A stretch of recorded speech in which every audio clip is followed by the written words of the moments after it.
This diagram is from the United States Patent and Trademark Office. It is the blueprint of a marriage. Did you know the states patented a marriage? Yeah. For all those of thinking about getting married or are married, this is for you. Or those that are divorced, it's still for you. See, the state is the primary in the contract. The state joins with the husband and then enjoins with the wife. There is no direct line connection between the husband and the wife. What's the ENJ? Enjoins. Enjoins. Joins and enjoins. Enjoins just means second position joinery. Okay? So the state joins with the husband, enjoins with the wife. There's no direct line between the husband and the wife. That is a broken line. Any architect or engineer will tell you that a broken line on a blueprint is a beam that bears no weight. And they put God on that line. So God bears no weight in the contract. When you get married with the state, God bears no weight in the contract. The state is the primary contract holder under the doctrine of parens patriae. And if the husband wants to deal with the wife, they have to go through the state. If the wife wants to deal with the husband, they have to go through the state, and so on.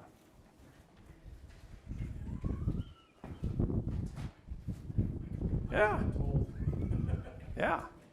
And they tell you you have to get a divorce if you want to separate. When you get a divorce, you're still under contract with the state. So you still have to work through the state. Even if you've been divorced 30 years, you work with the state.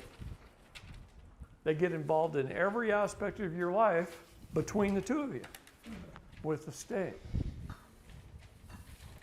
So I said this in one of my classes in Alabama.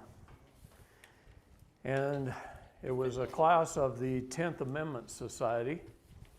And the 10th Amendment Society down there took this to their state legislatures.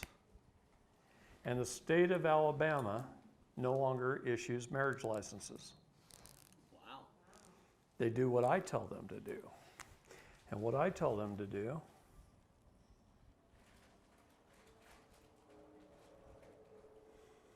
is to take a Holy Bible, a family Bible that has the pages in it, and you record the event, the date, the time, the place, who officiated, a couple of witnesses, and you do that with your births, your marriages, your deaths in your family, and you record them in a family Bible. The state of Alabama says, take these to a probate judge, and he'll record them on the land with the county recorder. And it's every bit as legal as that. But you don't have them and that one in your life. But you don't have the state as a primary in your life. That's how we're supposed to get married. Can you use anything besides a Bible? The Bible under public law, oops, man, 97-280. Public law 97-280, the Bible is law. The Bible is the Word of God. This nation was founded on God principles, and the Bible is law. And since 1607, we, the people, have been recording our marriages, our births, and our deaths in the Bible. and recording them on the counties of this country since 1607. It wasn't until the 1930s that we started doing this.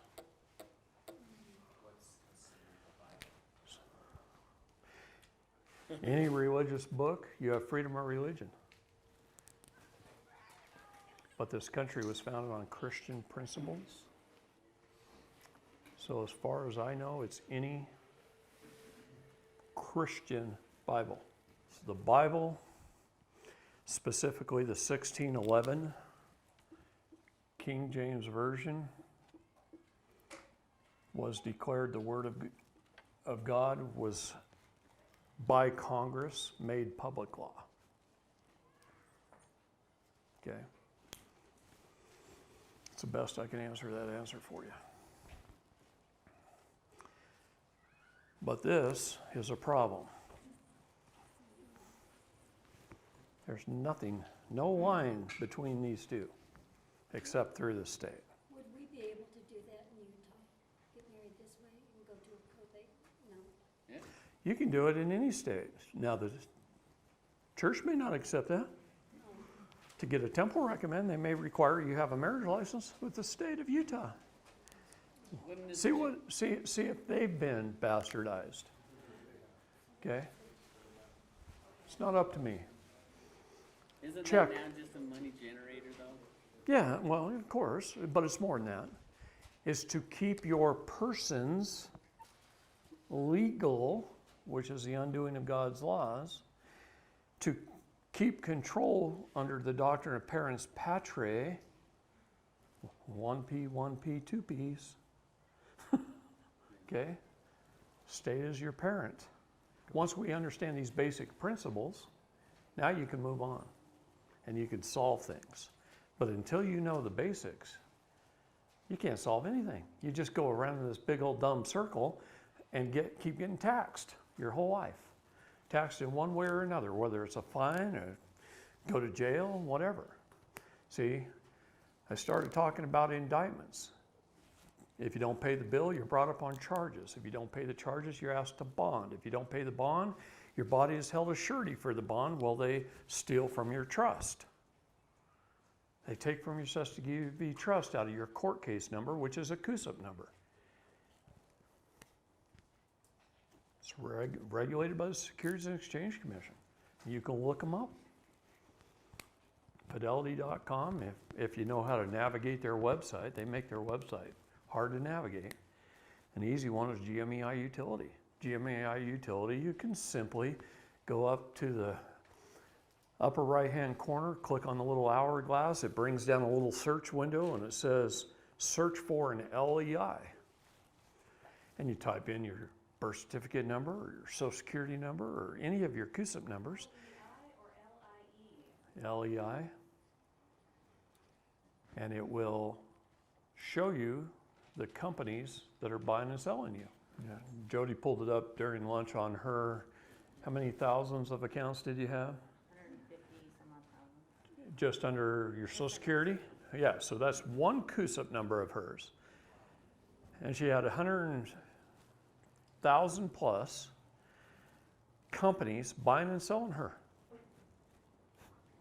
How much money did you have in there? Well, Will it show you how much money you have? they buy them in groups, bundles. Okay. 10,000, 25,000, 100,000.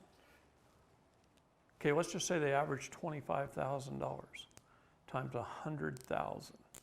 Look how many zeros that is. Okay? You're worth millions and millions and millions of dollars. They have done a very good job I just don't see. investing, hypothecating, buying and selling, rolling those things over.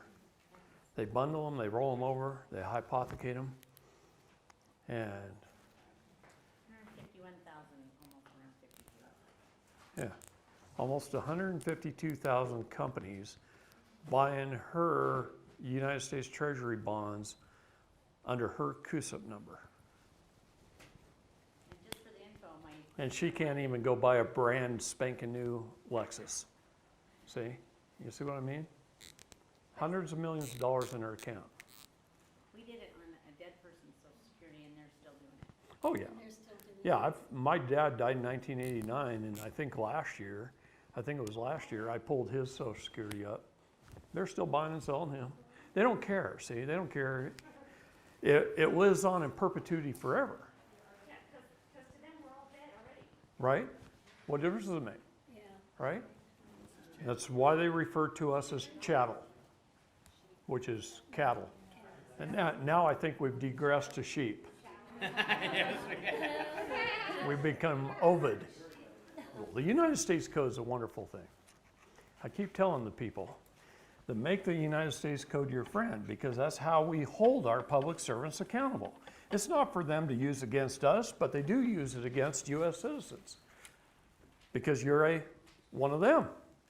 They use it against each other. So if you're married in another country, is it the same thing with their certificate? Well, if it's a United Nations country, how many people think we won World War II? No, come on, really. How many people actually think we won World War II? I guess it depends on what your definition of win is, but I'd say we did all right. Most people think we dropped a bomb on Hiroshima and Nagasaki and Japanese surrender and we won World War II. No, just Japan surrendered. Okay? Out of all of our enemies and all of our allies, we were the only country that was not a United Nations country. So the only way we ended the war was September 7th, 1945. We signed the United Nations Treaty, which took effect 90 days later on December 7th, 1945, which coincidentally Pearl Harbor was December 7th, 1941. So we ended the war technically on the same day that it started, but we signed the United Nations Treaty. We gave them Manhattan Island. How do we know that?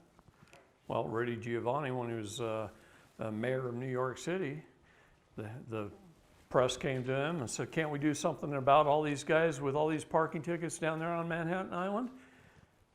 And he said, I don't have any control over Manhattan Island. I'm just the mayor of New York. Well, isn't Manhattan right smack dab in the middle of New York City? Yeah, because it's the United Nations owned it. Why do they own it? We gave it to them in the 1945 treaty, What was the purpose? United Nations Treaty. We gave them 50 miles along the Mexican border as well. Did you know that? 50 miles wide. Those farmers down there that are right up against the border think they own their own land. They're sitting on United Nations property. What about Alaska and Hawaii that became states after December 7th, 1945? I have to look. If you look in our laws, it says we have 47 states and Canada in our laws. And Canada. We don't have Alaska and Hawaii. They're under the United Nations. National parks too, correct? Yeah. You know what else we gave them? Yeah. Part of our national parks, we gave them all of our police forces except our county sheriff's departments. Every city police force in the United States is United Nations. I built the City of Bend Police Department building, and on the blueprints there were 2 locker rooms. Each locker room had 115 lockers in them, and a bench down the middle, and all these lockers. And both rooms were identical, except this one had a vault door, but they were identical. Same lockers. Forgive my artwork. I'm not much of an artist. But when I built the City of Bend Police Department building, I had to build 2 locker rooms. And I said, how come? Well, because this one's filled with the duty uniforms, and this one's filled with their United Nations uniforms. So when they have to switch over, If you look at State House Department Publication 6227, written in 1961. It's an order from the United Nations to tell the police departments to begin to find ways to confiscate our firearms. A foreign nation has to work through our State Department. So all the police get instructed from the State Department. We found this out in Houston, Texas, when the floods happened a few years ago, and the City of Houston Police Department had to put on blue uniforms. There's warehouses all over this country with UN Yep, vehicles. ATACs, assault vehicles, in them, all over this country, that the chief of police has access to. And so, He can't touch it until the United Nations tells him he has to. What is the legal definition of the word treaty?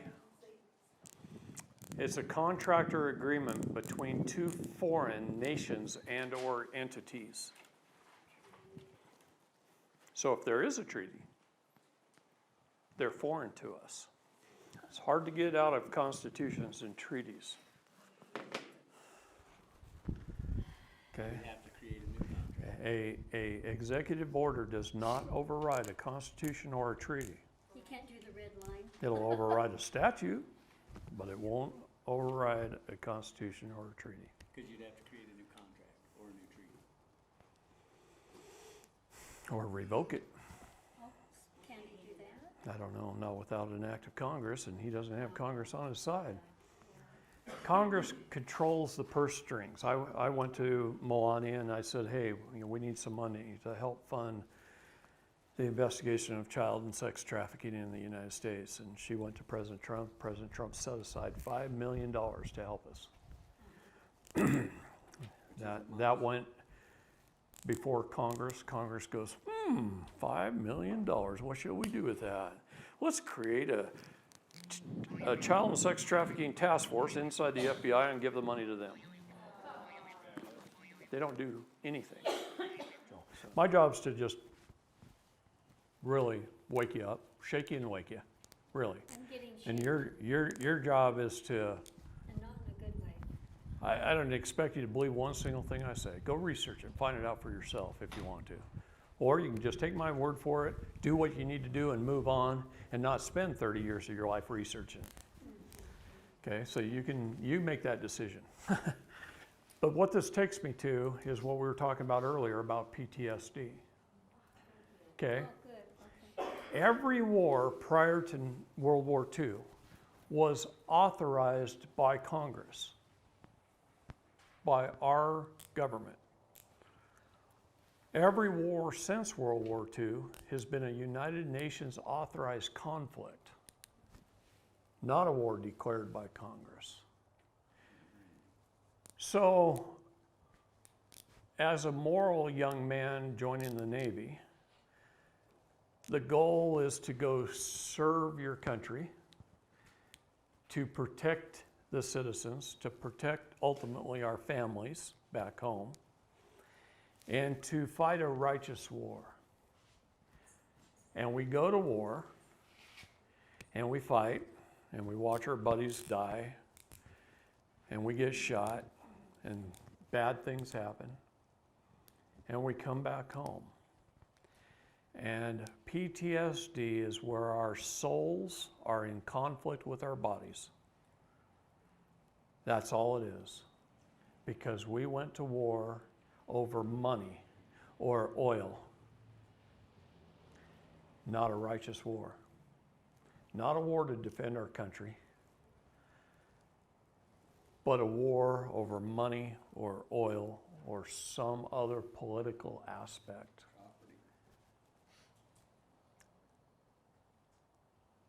And our souls know that. Our souls know that even though we have the greatest of intentions and the most righteous intentions, we're out there committing murder and other sins to fight a war that's unrighteous. And so we come back with PTSD. And I call this fraud, as I do most things, because fraud has no statute of limitations. We were sold into believing that we were fighting for our country. And we believed that with all of our heart and all of our souls. And we were frauded. And our souls know that.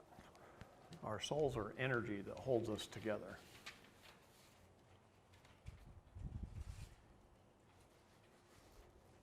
And so our souls fight our bodies, and we come back and we're having problems, and some veterans beat their wives or yell at their kids, not because they want to, not because they don't love them, but because there's something wrong with their mind.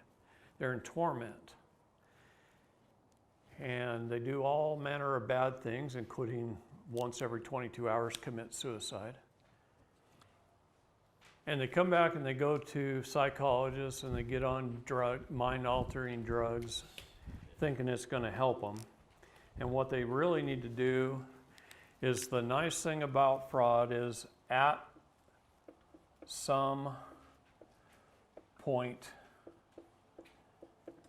in time.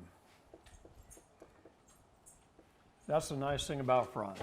Now let me explain that. At some point in time, fraud must be recognized. Okay? The day it's recognized is the day the wheel falls off the wagon and everything comes to a halt. And it vitiates everything that went before it. It can't start moving again until it's recognized, until it's satisfied, until it's settled. As soon as I could tell veterans this story, now they know why. Now they can recognize it. Now they can fall on their knees and ask for forgiveness. They can repent of sins they didn't know. And once they do, most of them are forgiven and they stop having PTSD. And I've told this story at little VFW halls and Band of Brothers lodges and things all over this country.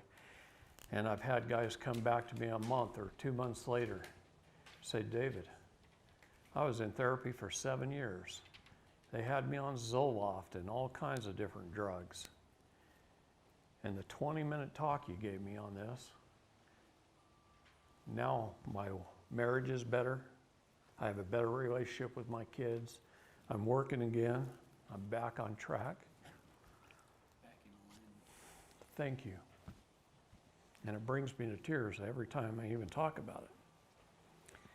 But it's until this point in time where they recognize something of what truly happened that they can finally wake up. So this goes with everything in our lives. Everything the government's doing to achieve power and wealth and authority is fraud upon we the people. You ask me, oh, are you an anarchist? No, I believe in government. I believe in limited government. Our Constitution is one of the most well-written documents in history. So is the Declaration of Independence. We, the people, laid down the law in those documents, and they step outside their scope and authority, it's their fault. And it's up to us to hold them accountable. Okay? The problem is we've gone 150 or so years without holding them accountable for anything. And when you don't hold somebody accountable, their rowdiness, their authority grows and grows and grows out of control. And that's what's happened. It's time to slap them back down. See, the Constitution laid out 19 governmental services. We asked and set up our federal government to provide us with 19 governmental services and no more. And the and no more is a pretty big deal. 18 of them are clearly listed in the Constitution, and one of them is in the preamble. So there's 19 services that we asked them to provide for us that we couldn't provide for ourselves. And if they would provide them, we could be going about our ways, and we could be farming and logging and catching fish. and doing our whatever it is we do, build houses. We could do whatever it is we wanted to do. We'd have freedom. Did we ask them to provide us with 6,000 services and force us at gunpoint to pay for them? No. You ask me why I don't want to pay taxes? Because I don't want to pay for the 5,980 services I didn't ask for, that they don't have a right to provide us with. So how do I hold them accountable? Part of it's by not paying taxes. I'm not going to give them the money to do that. The problem is they're already taking it from me out of my Sesta QV trust. So unless I claim my minor estate and take half of that money back, my half, according to the public charitable trust where I'm the co-trustee and the co-beneficiary and the only signatory officer, if I don't stand up and take it back, then they're just going to keep using it and abusing us. And that I am against. See, I'm against corrupt government. I'm not anti-government. I'm anti-corrupt government. I want to stop the corruption. That's why President Trump signed an executive order calling on we the people for help. He first set up a proclamation. You know what a proclamation is? It's a cry out. He wrote a proclamation asking we the people to volunteer, to stand up. And then he wrote an executive order to support us. And he asked us for help in his proclamation of stopping corruption in the executive and the judicial branch. And a man named Chris Hallett stepped up to the plate, a very good friend of mine. And Chris said, hey, I get it. This is loss prevention for the United States of America. I've been a loss prevention attorney all my life. He used to work for Napa and other big corporations as an attorney who wrote reports to show them how to save money, loss prevention. And he said, that's all President Trump's asking us for. It's loss prevention. It's an emoluments thing.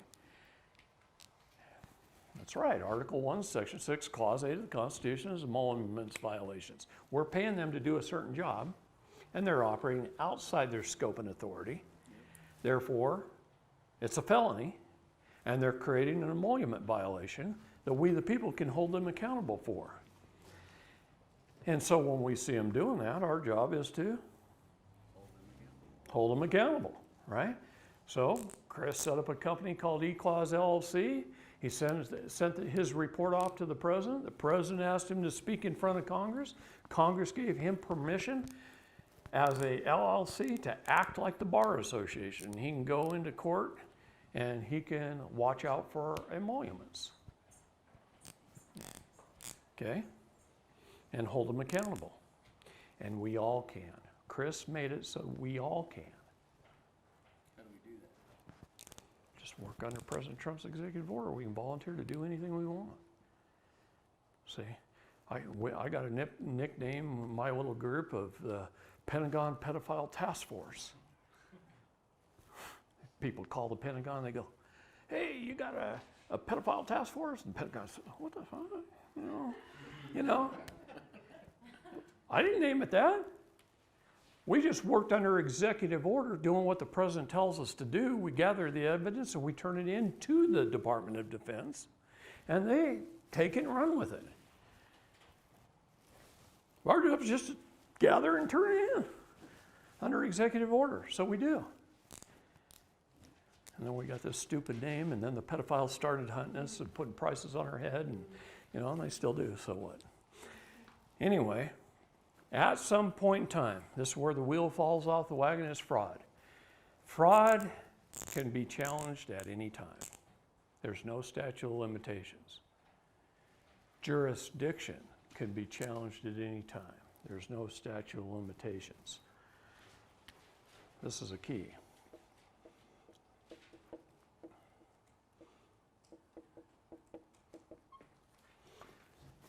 Two things that can be challenged at any time. You can be 20 years into a life sentence challenge jurisdiction due to the fact of fraud and walk out of prison. There's a lot of that, a lot of fraud. There is. Everything's fraud. There's no full and honest disclosure of the birth certificate, for one. Did you know a vessel had been created in your name? When you got a letter in the mail and it was addressed to your all caps names, you just think somebody made a spelling error? You see what I mean? No, they're sending a letter to your vessel. They're calling the vessel. They're summoning the vessel. Are you saying that on your birth certificate it's all caps? Yeah. What if it wasn't? What if it wasn't? So it wouldn't be valid? It's always all caps on the birth certificate. On the certificate of live birth, it's not always. Okay. Okay?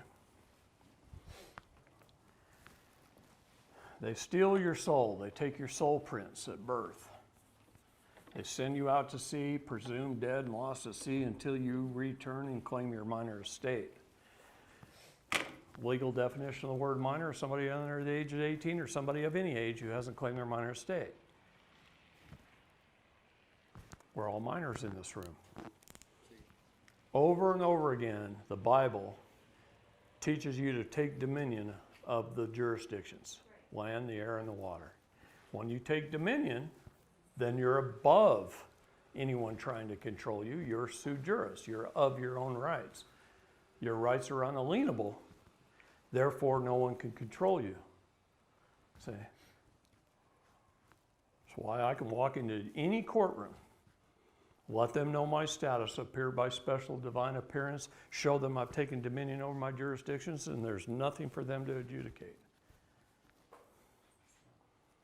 It's that simple. As long as I don't murder somebody. Okay?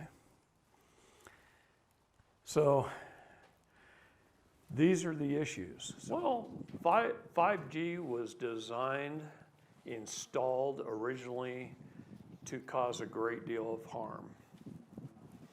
And then it was recognized. And President Trump came out with Kofifi. I knew you were going to say that. When he tweeted out the word Kofifi, everybody thought he misspelled the word coffee. What's that? Yes, break it down, it's a periodic table of the elements. Yeah, Fe is iron, so Fe is two molecules of iron on, anyway. So he had Motorola and Raytheon and a few other of our best companies build a box. It's about 18 inches by 22 inches. And if you pull the circuit boards out of them, they actually say COVID-19 on the back of the circuit boards. It's the Kofifi box. They have been going around installing them as fast as they could on all the 5G towers, trying to get them all installed before they were turned on. They didn't get them all installed. They had to make millions of these things. And what this box does is if you've got a 5G tower, lots of little things on it. 5G are supposed to be the narrower ones. Yeah, they put the box on. That creates a magnetic field that surrounds the tower. It turns the 60 hertz to 432. Oops. Anyway, to 432. What is 432? That's right. Because It created evil to righteousness. Here's another thing that people don't realize. Humans vibrate at one of three frequencies: celestial, telestial, and terrestrial. Three frequencies. Let's tell you something. You ever watched the show, The Jetson? Yep. You know about the white hats? Go to Jetson White on YouTube. This is a military intelligence channel on YouTube. look up a video called The Last Trump Technology. It starts with Corinthians 1:25. That's a fun verse to read. Anyway, kind of fun to look at. You'll learn things about the Schumann resonance, and there's an island off the southeast coast of Africa that our U.S. Navy has been guarding for a very long time. And what's taking place under that island. In Antarctica, there's a pyramid. Yep. Have you ever seen the pyramid? I got pictures of it on my phone. I haven't seen it. But there's some things under that pyramid. Thanks to the Japanese, they discovered part of it for us. They decided that they like the best of everything. The Japanese want the best of everything. And so they decided they wanted the best bottled water. So where would they go get that? Down at the bottom of glaciers that haven't seen air in 70,000 years in Antarctica.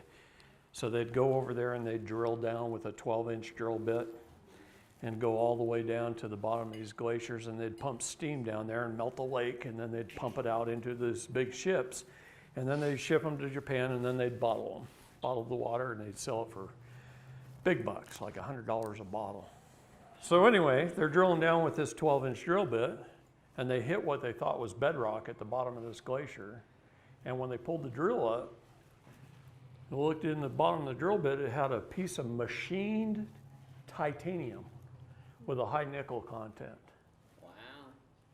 in it. They had drilled through a spaceship, 70,000 years old. And our U.S. Navy found out about it, because we find out about everything.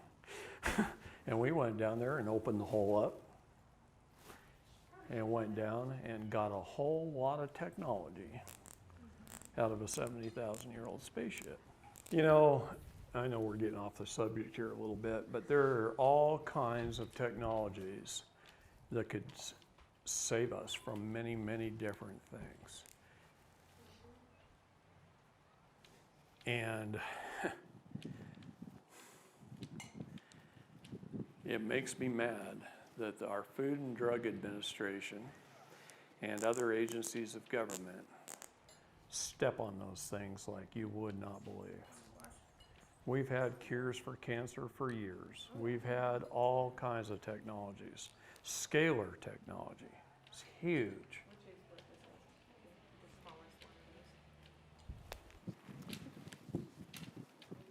Got a doctor in Montana that can use scalar technology, and if he knows the exact GPS coordinates of a guy that's sick in Africa, he can cure him from Montana using scalar. Scalar technology can be used for good or evil. It can bring down an airplane. It can freeze and or microwave, depending on if you positive or negative it. Depending on the size of the unit that you use. It could freeze an army in its tracks, turn them to ice, or it could melt them in its tracks, or it could be used to cure malaria. Scalar technology could be used for anything. Because it seems like it's just wiping everybody out. And we've had it for a long time, since the late 60s. Russia had it first. It was a wonderful technology. And they knew it could be used for good, and they knew it could be used for evil. I've got the CIA report on it right here. It's a wonderful thing. I'm concerned about my grandkids going to school and the masks, and if they don't comply, I'd be concerned too. yeah. I'd be suing your damn governor right now. Done. Yeah, I know. How do we go about doing that? If we Oh, have- there's already a lot of people doing it. And How do we get involved? but everybody needs to get involved. That document ought to have 25,000 signatures or 250,000 signatures. Okay? The lawsuit document suing Herbert. Anyway, they're following a foreign agency. Okay? The minute they do that, they shouldn't be getting paid by us. Remove them from office. An emolument violation. It's a constitutional violation. I don't think they put that in their lawsuit. But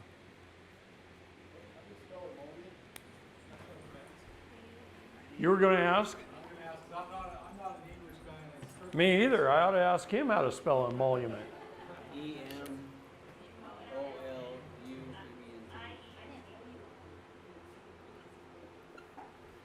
Oh, I was wrong. Am I right?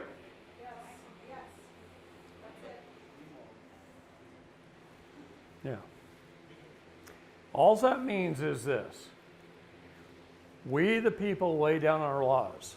Okay? This country was founded on the Law of Nations by Vattel, a book written long before there was a government on this shore.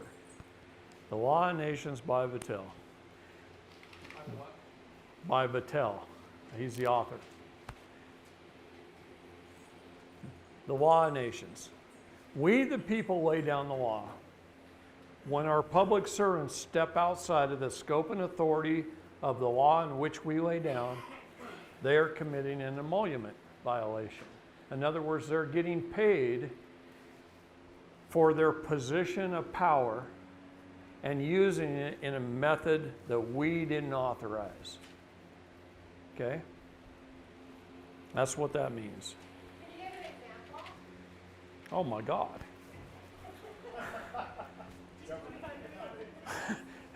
We asked them to provide us with 19 governmental services.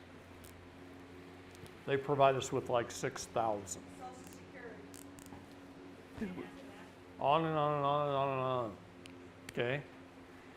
We had a contract. A constitution is a contract between we, the people of the states, forming a U.S. government to provide us with 19 essential governmental services that we agreed to pay for. That's all it is. Anyway, the United States Code, we need to make it our friend because that's how we can hold them accountable. I can't say that often enough. If you don't know it, you can't hold them accountable. The number one things, Title 18 of the U.S. Code is felonies that they commit on a regular, consistent basis. So Title 18, USC, sections 241 and 242, we need to know. Every one of us needs to know those two, if nothing else. Okay? With those two, we can get them off of our back. All right? 241 is a conspiracy to deprive us of our rights, and 242 is a deprivation of rights. So if one officer deprives us of our rights, it falls under 242. And if two or more, it's a conspiracy to deprive us of our rights. Anything that's a conspiracy falls under RICO. Which is what Trump's trying to go after them all for. Huh? Isn't Trump trying to go after a lot of them for all that right now? RICO Act. If you look at our sealed indictments, which a lot of them have already been unsealed, the number one charges are sedition and treason. Sedition and treason. RICO, racketeering. When you're in a position like he is, as governor, how many signatures on a ballot does it take to change anything? More than that. See, he's counting on you not being able to get that many people together that's going to do it. I didn't even get to vote this year. He can get up there and lie his ass off, say anything he wants. And they do. And if you can't get enough people together to fight me, oh well, you acquiesce. See? Government operates on the unrebuttal of presumption.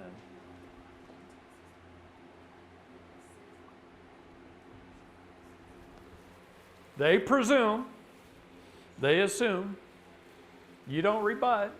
Kind of like they're assuming we're all sick right now.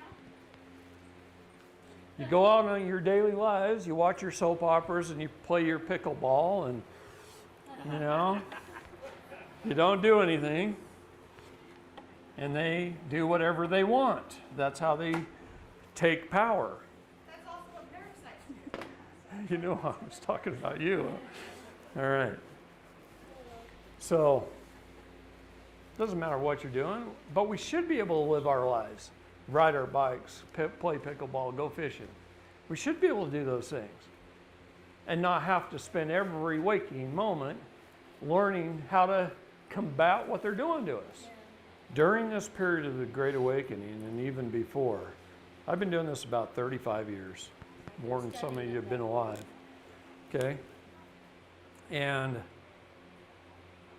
during that time, I have seen many, many groups stand up to fight. And then those groups tend to go away over time because of infighting amongst themselves. They know that. They know you're going to destroy yourself. That's why I tell people I love everybody that stands up. I don't care how you fight. I don't care what group you're in. I don't care if you're right or wrong, as long as you're standing. Because as long as you're making an effort to do so, the people I don't like are the ones that don't make any effort. Okay? Not everybody's going to be right. No one's right 100% of the time, or our name would be Jesus Christ. Okay? We're just not. I hope to be right as much as I can. But I'm not always right. I try. I try very hard, try harder than most, but I'm not. Okay? But as long as we're standing and making an effort, they're not going to get away with as much stuff. They're like that bully little kid on the block whose parents never discipline them. And they just steal your lunch money, and then pretty soon they're stealing your lunch box. And then pretty soon they're stealing your car. And that's what they do. They just do it a little at a time. And they gain more and more and more power. And for the last 150 years, we the people have not been good at standing up. We just haven't. The groups have been too little and too small.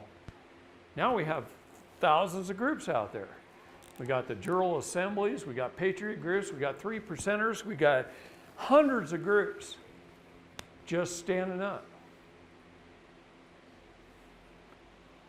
I refuse to be a part of any group simply because I know that they self-destruct. They usually get someone in who's a dictator type, and it's my way or the highway. And the other people are going, well, that ain't right. We're talking about our freedom here. We have freedom of expression. We should all learn. We should all learn from each other and gather information and put it to work. And I'm saying as an individual, as long as we take dominion over all 3 jurisdictions, most of the groups are jumping out of the water and onto the land with both feet, and they say this is where we want to be. And then the water comes behind them and drowns their butts. See? Because they didn't take dominion over it. They didn't jump into the jurisdiction of the air either. And that's the highest form of law.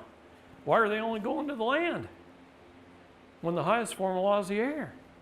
You're better off putting everything in a trust and jumping right into a trust and holding the fiduciary responsibility. You got more clout. But they don't do that either. In fact, some of those groups don't even believe in trusts.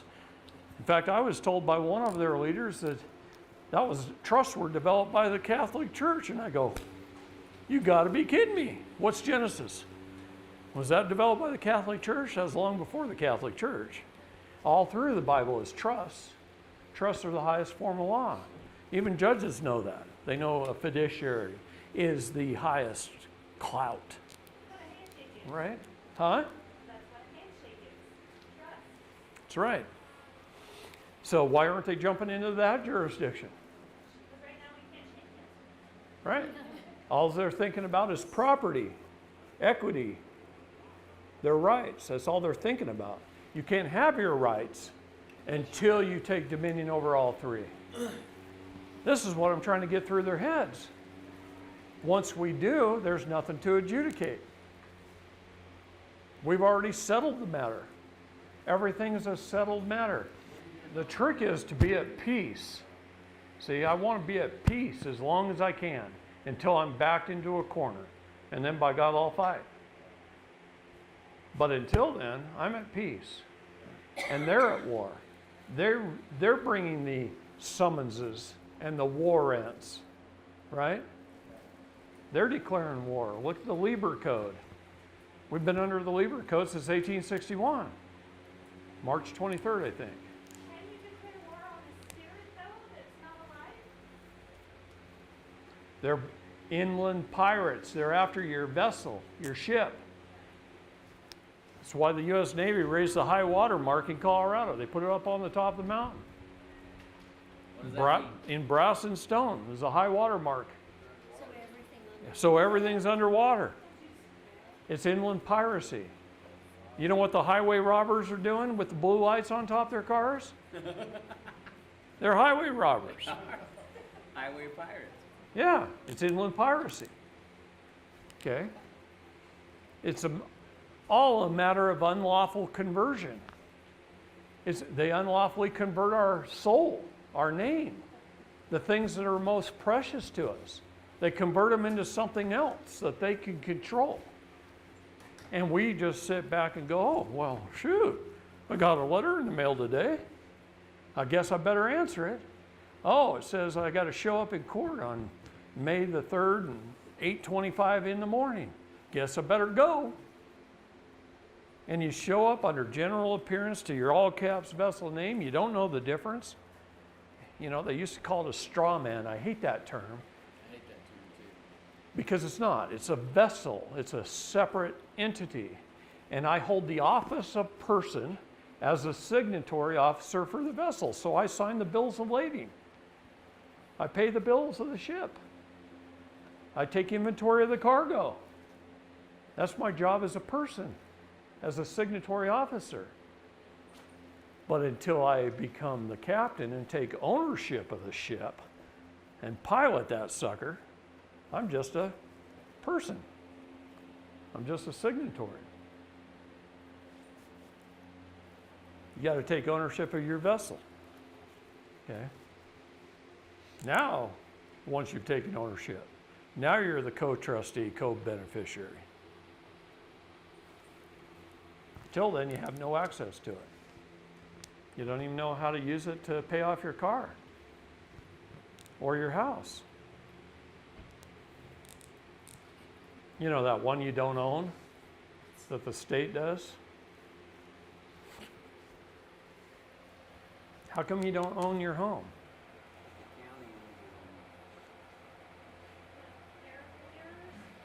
Because of clerical errors. This is a wonderful friend of mine in Indiana. This is the tax bill he got on his home in the mail. I said, make me a bunch of copies of your tax bill. It was a one-page bill. He made me a bunch of copies. I start off and I go, top left-hand corner, very first thing is an error. It says a parcel number. That's an error.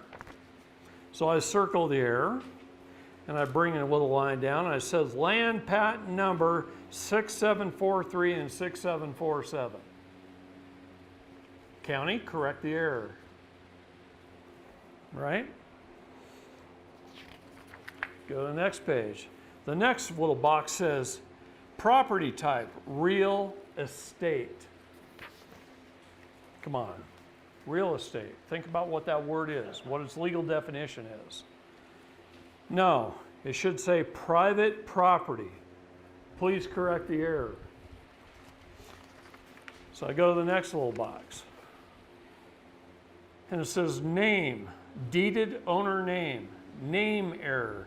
It's under Dyson, comma, Doug, I said, Doug, what's your name? He says, it's Douglas Allen Dyson. So I say, name error, Douglas Allen Dyson, please correct the errors. Said Dyson Doug. Well, it just said deeded owner's name. Deeded owners. A warranty deed is an abstract of title. And then go to the next box. It says property address. 3630 East State Road, 14, Columbia City, Indiana, 46725. Now, by writing it that way, they put it in the District of Columbia, a federal district. They took it off the map of Indiana, and they put it on a federal district map overlay. Okay? A clear sheet of paper laid over the map that they could make all bunch of errors on. So I said, wait a minute. His address is incorrect. It is in care of 3630 East State Road 14, Columbia City, Indiana, spelled out, not I-N, near, in brackets, 46725, non-domestic without the United States. Wow. Please correct the error. Which now put it at that location. Now, it says legal description. United States Code says all property shall be held in metes and bounds.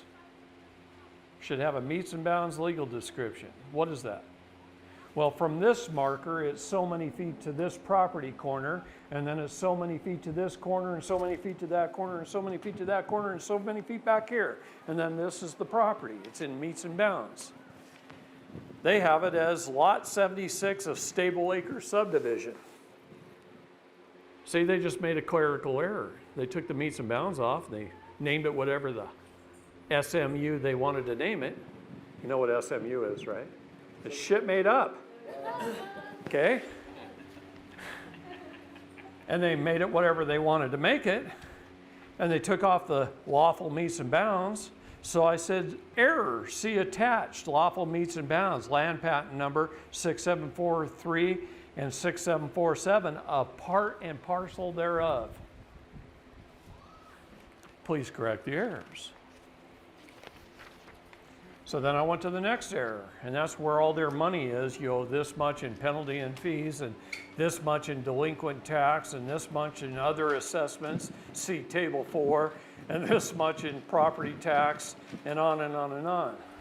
And I circled it, and I said, error. Land patent of private property is tax exempt. Please correct the error. Land patent private property is tax exempt? Of course it is.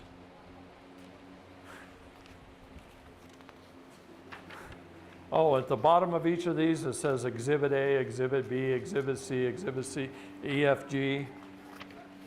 So then it says check here for a change of address. So I put error, boxes, Chicago Styles Manual, anything in a box is not part of the contract. And I circled all the boxes on the page.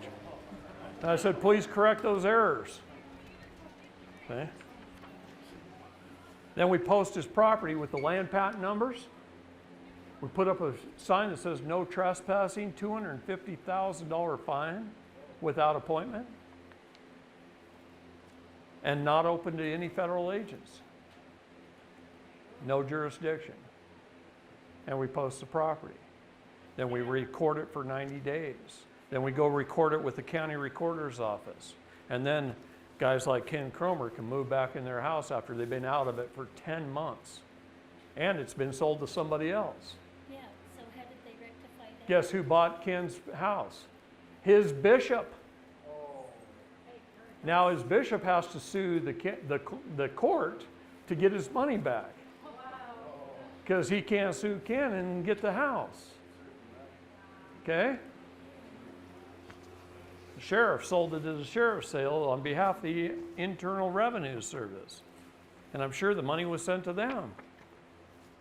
So we filled out some documents for the Internal Revenue Service, said, Show me where there was a verified audit. Show me where there was proper due process of law. Oh, wait, they just shut up and write you a little letter back and said, oh, well, we don't have any proof of that. You don't owe us anything. See? So when you go down that road, are you fighting with them pretty often? You know? We don't fight with them at all. We're at peace. Our job is one of two things. We only have two jobs in life. One is to correct the errors our public servants make, and then to educate them so they don't do it again. They're all compartmentalized legal idiots, and we have to understand that so that we're not beating them up. Because otherwise we'd be wanting to kick their ass, right? I can only imagine that you're correcting their errors all along. Oh, it's a full-time job. Get their money. It's a full-time job. So is that what we should expect? Well, for a while, Yeah. for 150 years, you've been laxed, and so is your parents and grandparents. Right. So now we got to make up for that. We got a lot of errors to correct out there. Every property gets one of these in the mail. And everything on here was an error. By the time you go through this, everything's circled. So that's what I said. They make an administrative error by a compartmentalized legal idiot, and we don't correct. So therefore we acquiesce. Most people would just write them a check for $1,307.73 and $1,254 and $2,562 and say we paid our property taxes, because his property is literally 3 lots right next to each other. How does one determine what their meets and bounds are? Records, your cartographer, your records, go back in your deeds. In order to get your original land patent, you have to do a title search. And there may have been 20 owners. But somebody clear back here, somebody, John Doe, got the original land patent from the United States government. And then he granted it to his heirs through a grant deed. See, it can't be sold. It can only be granted. It can be granted for consideration, but it can't be sold. So you grant deed to his heirs, right? And maybe that's Bob Doe. And then he grants it to his somebody, grant deed. And then they sell it, and it's a warranty deed. At this point in time right here is where the county stole the property on behalf of the state. And that may have been 6 owners ago. And the land patent was probably a 640-acre piece of property. And you own this little lot right here. So this is land patent number 2170 or something. And you only own this, but that's an underlying land patent. So this is why we say a part and parcel thereof. So you get the meets and bounds description of that as a part and parcel of land patent number 2170. And there's your property. So could he have avoided being kicked out if he had done things a different way, or? Sure, before he even had this issue. But see, fraud at some point in time, it must be recognized. So he didn't know this stuff. He didn't know there's an underlying land patent. He couldn't be kicked out or anything like that. And the sheriff came, kicked him out. He's out living with somebody else for 10 months. And then some ugly guy named David came along and said, hey, why don't we just put your property back into this original land patent and accept the last grant deed. We have to accept that grant deed and then record it and then publish it and then tell the court where to go and how to get there. Okay? David, And move back in, because otherwise they'll get you on abandonment laws.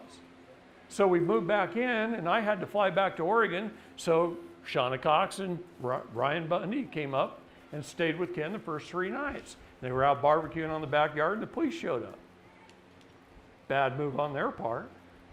Because Ken says, well, why don't you guys just call the county recorder's office and see whose name's on the deed?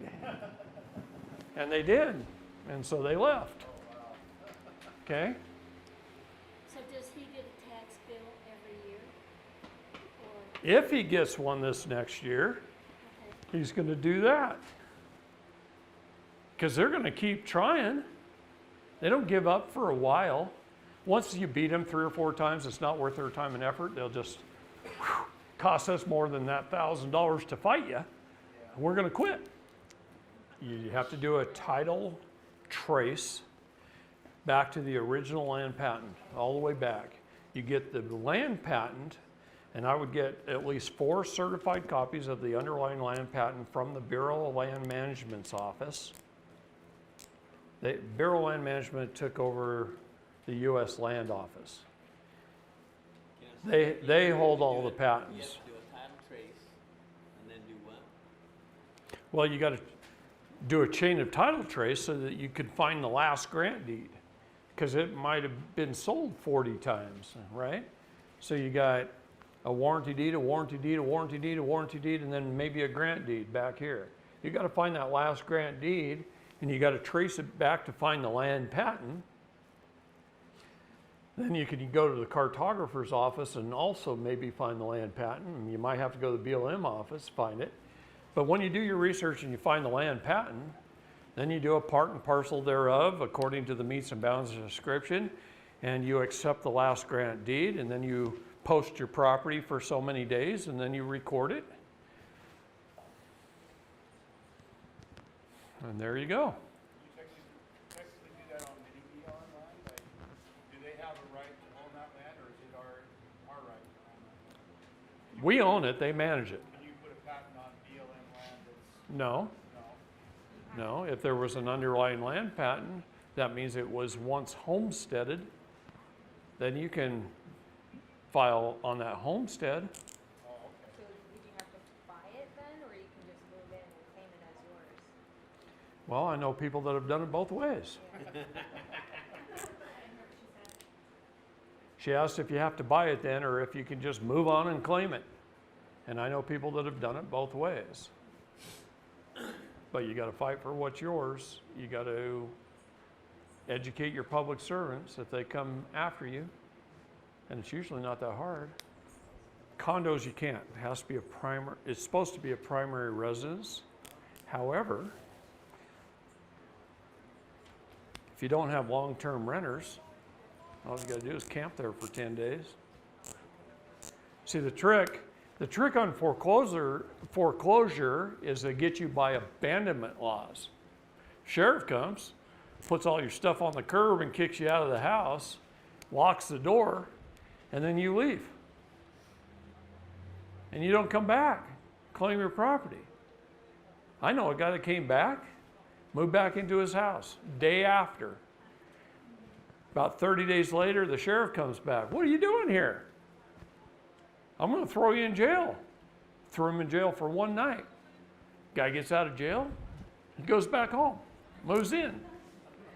He's there for about another 30 days. Sheriff says, I'm going to throw you in jail for a week. Throws him in jail for a week. Sheriff can't hold him much longer than that. It depends on your state laws. How long in Utah is a contempt charge? 30 days. 30 days in Utah. So they can hold you 29 days and then they have to give you a hearing. Okay? But then what happens? Move back in.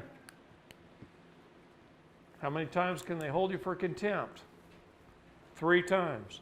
You can spend 90 days with 3 hots and a cot.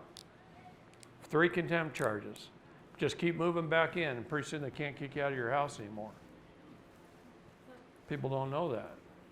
I got a good friend in Australia who beats the Australian courts all the time. And he says this: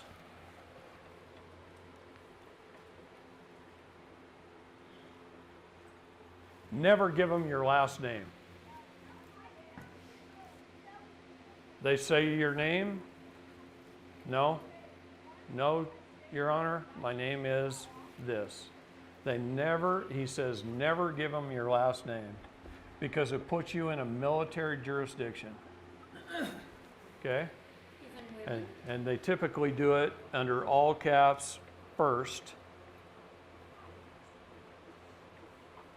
Like that. And then David Lester. Okay? So a military ID is also a CUSIP number, by the way. You were bonded again, and you were insured again. In fact, since they have a good bet that you might get killed in the military, they insure you for more. Yeah. Oh yeah, it just recently went from 5 million to 10 million on your life. See, if you were born after 1975, you were bonded for $1 million and insured for $2 million. Between 1933 and just a few years ago during the Obama administration, when you joined the military, you were bonded for $2 million and insured for $5 million, and they raised it to $10 million. So who collects on that insurance should you die? Goes into your Cesta QV trust, and then any money earned on that for in perpetuity. It also pays back the loans, guarantees the loans of the IMF, the initial that was bought and invested in. Think of it as FDIC insurance. At the birth, that's what it is, essentially. So, this is kind of funny. If the IMF is the lender, the IMF lends the $1 million to the public charitable trust. They just put it out there in the public, right? Then they bond you for $1 million, and they insure you for $2 million. That's a guarantee that they get paid back in case you die of, what is it called when little babies die a few days later? SIDS. In case you die of SIDS. So what is this? This is fiat. Yeah. What is this? That's real money. Oh, really? That's why it changed. So what if you get a paycheck stub? Who works for a living? Gets a paycheck stub. Okay, not many hands around here. Nobody works for a living? Okay, you get a paycheck stub. You take your paycheck into your bank. Right on the back of your check, there's a line. It says to endorse here, right? If you sign your signatory,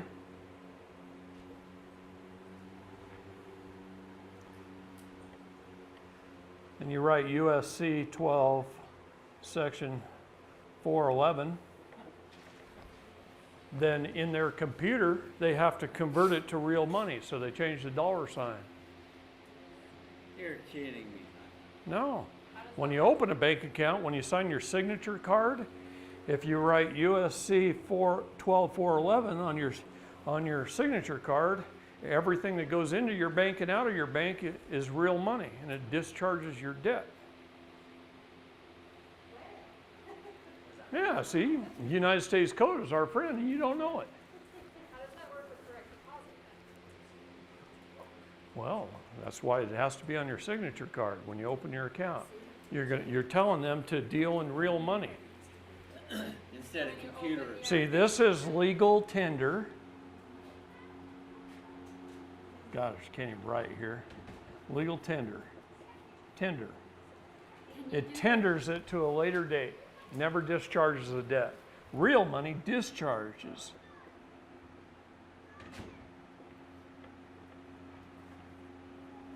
Debt. All they're doing is hitting a different dollar key on their computer. They have to keep track of both. Was it USC 12, section 411? Title 12, Section 411. You have to do it through your signature card at your bank when you open your account. All money shall be converted to real money. Can you? It's go just a back- computer thing. So I should do that with my personal accounts. Yeah. Can I go back with my personal What if you account? don't know what you're talking about? Does that happen? Then you had to educate your public servants. They're compartmentalized legal idiots, see?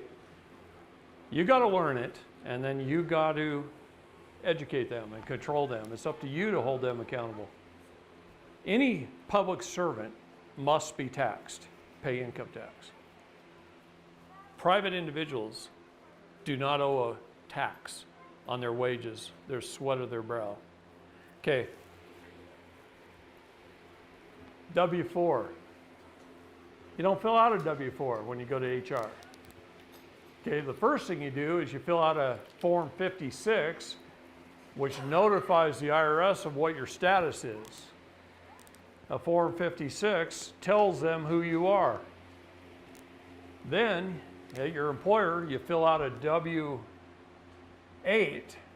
B-E-N, as a tax-exempt foreign estate and or trust. Now they can't withhold any taxes from you. Now you can't do that because you work for the federal government. Neither can you. You need to change your status first anyway. Status is everything in the law. Status, standing, then jurisdiction. So you change your status, then you take dominion over your jurisdictions, and then you have standing. You don't have standing until you take dominion. That's why they say all are equal in the law, rich or poor, black or white. Ignorance of the law is no excuse. You all have the same standing. You're all just as dead as the dead deer on the side of the road. You all are equal to that deer. You can't stand up and walk away. You're all dead. That's what being a citizen, a person, or resident is. You have to change your status and claim your minor estate. Your children are part of your minor estate until they reach age, and then they have to do it for themselves or just maintain that they are still. See, they self-determine it. The problem, the difference between them and you is you've gone about your whole life marking boxes saying you're a U.S. citizen, filling out W-4s and paying your taxes with 1040s and doing all these things, claiming to be a U.S. citizen. Now you got to correct the errors you've been making. They haven't made those errors yet if they're still young. Okay? So they don't literally have to do anything except make a declaration, reclaim their title, file it with the county. Yes, I mean status is always the first step. We have to correct that error that we've been making. That's what this is to help us. Well, that's just kind of steps to freedom. I mean, you have to kind of get that done to correct the errors you've been making your whole life. But this is the beginning of changing the status, right? Yeah, well, yeah, the first part is changing your status. And then when we change our status, do we need to write an affidavit and communicate that? Right, because in the United States Code, in Title 8, Section 1101 is our definitions of status. The federal government says, here it is. Here's all the statuses that we accept. Your job, self-determination, just pick one. Notify them in writing via an affidavit under the penalty of perjury of what you are. So you're telling them what you are. You're making that determination. Okay, so you notify them via affidavit. All they have to do is have it on file. They're not going to answer your affidavit, so what do you do with it? You make it a court of record. Now here's a part I want you guys to pay close attention to.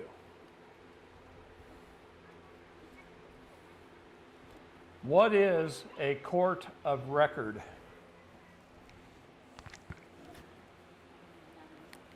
Pretty soon.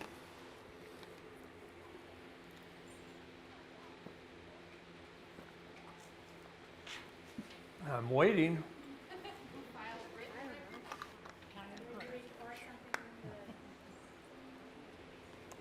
Court of record is just a recorded document. So a place where they hold the recorded document.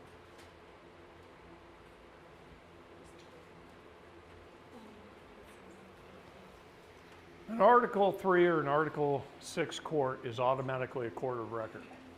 They're a constitutional court of record. Article 6. Okay. But what I'm talking about is not a brick building somewhere. Okay? The brick building is not a court of record. None of these courts are courts of record. In fact, in one case here in Utah, we proved that the First District Court of Cache County, along with 7 other county courts in this state, are owned by one man who lives in Ogden, and his headquarters are in Ogden, Utah, not even in Cache County. And he owns them just like a McDonald's franchise. So do you think they're government? Yeah, that's what I'm talking about. He's got a Dun & Bradstreet number. You look him up on manna.com, and it says private for-profit corporation. Yet everybody gets charged of any kind of crime in Cache County, goes to the First District Court of Cache County. He owns the court. Does that mean he hires his own judges? Does that mean he hires his own attorneys? Does that mean he gets a cut off what fines you pay? Yeah. Do we know his name? Yes, we do. Would you say it? No. So, what is a court of record? David, real quick, what was that website you said, manna.com? Yeah, you picked up on that, huh? Thought I said that quickly. Yes. You want to look everything up on Dun & Bradstreet and Manta.com. Get their Dun & Bradstreet numbers. I was going to talk about this tomorrow. Manta.com? Yeah. You're getting ahead of me, you guys. Okay? This was tomorrow. I was going to talk about knowing thy enemy. Okay? All right. Your documents become a court of record when they are properly served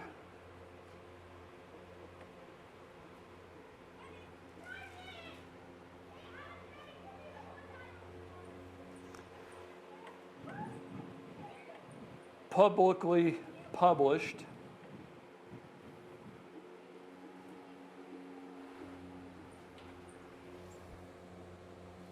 and filed.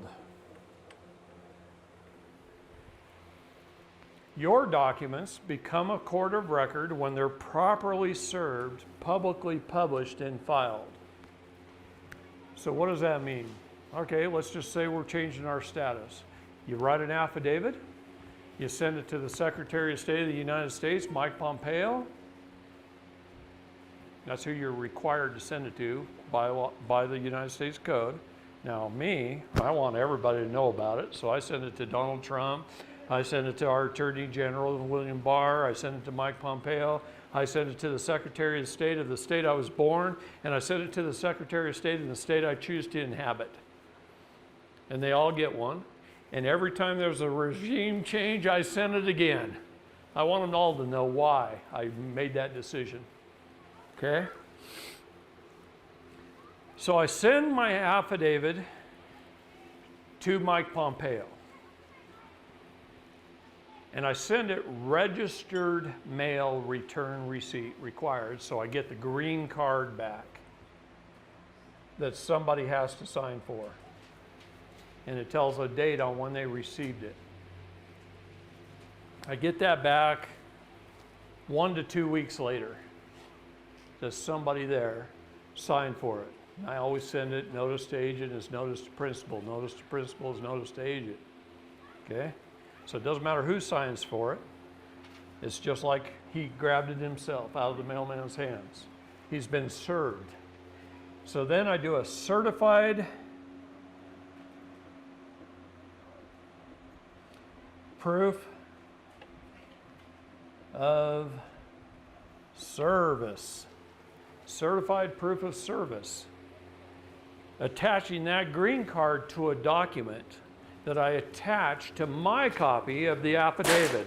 So you do a certified proof of service page and you attach it to your affidavit 1 to 2 weeks when you get it back.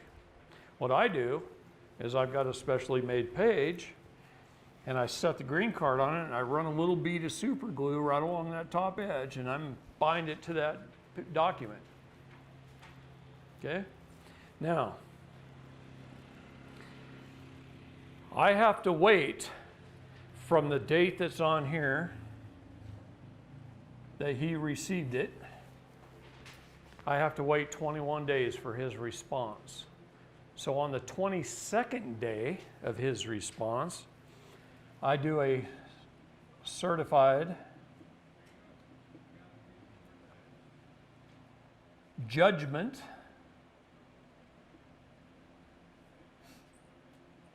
of unrebutted affidavit. A certified judgment of unrebutted affidavit. He didn't respond, he acquiesced. They know that, they don't care. The affidavit becomes a judgment if they don't respond. So I do a certified judgment of unrebutted affidavit. And I lay that on top of my proof of service sheet, which is on top of my document. And now I go down to the county recorder and I put it on the land and I publicly publish it. I make it available to the public. Anybody can read it. And then, if I ever need to, first I take it home and I file it.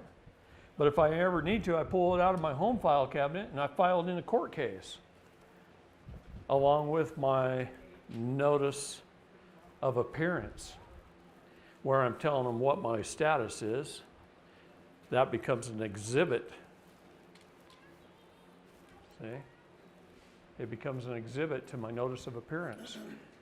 So I have proof of my status.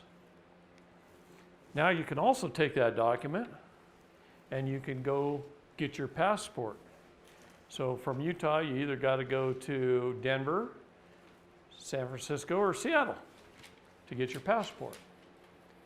From Oregon, I got to go to You gotta physically go there. San Francisco or Seattle.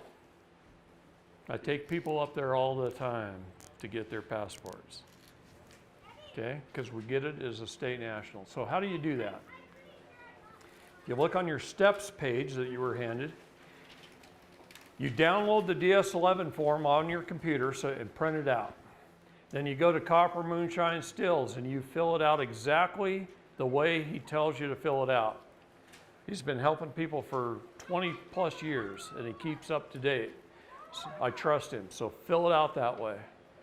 Then you take that, go to Costco or wherever, get your 2 photos and your ID that's required, your pieces of ID, and you have it filled out so that it's filled out the way a state national is supposed to fill it out.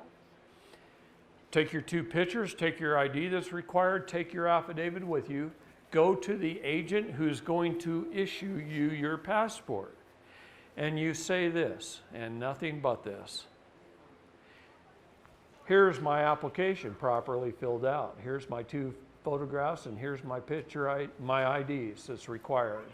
And here is my affidavit that determines my status under Title 8, Section 1101, A21 and 23, that I am a state national, recognized by the United States of America as a clean and proper status, as one of we the people.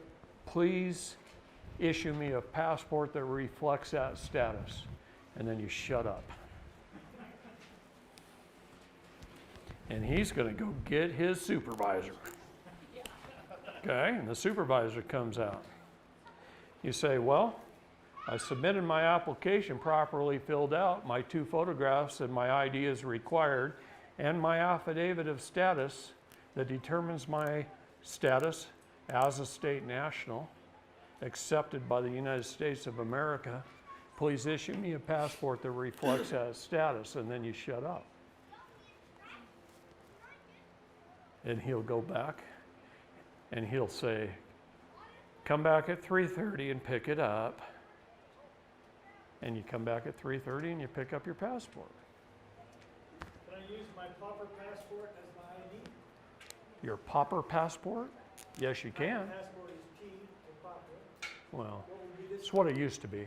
What would this be? Every Secretary of State makes up his own policy. But I can use my So for a while, the P was pauper, then a while, the P was person, and then who knows what they peed on next. It doesn't really matter. When they scan the barcode, that's what matters. The passports are going to look like any other passports. But when they scan the barcodes, if I scan it in mine in a police car, it'll say, do not stop, do not detain. What I'm telling you is we've been making a lot of mistakes. We got to correct those errors and move on. So are you saying we have to physically travel to Denver? Yes, you do. If you go, the post office is just a transfer station.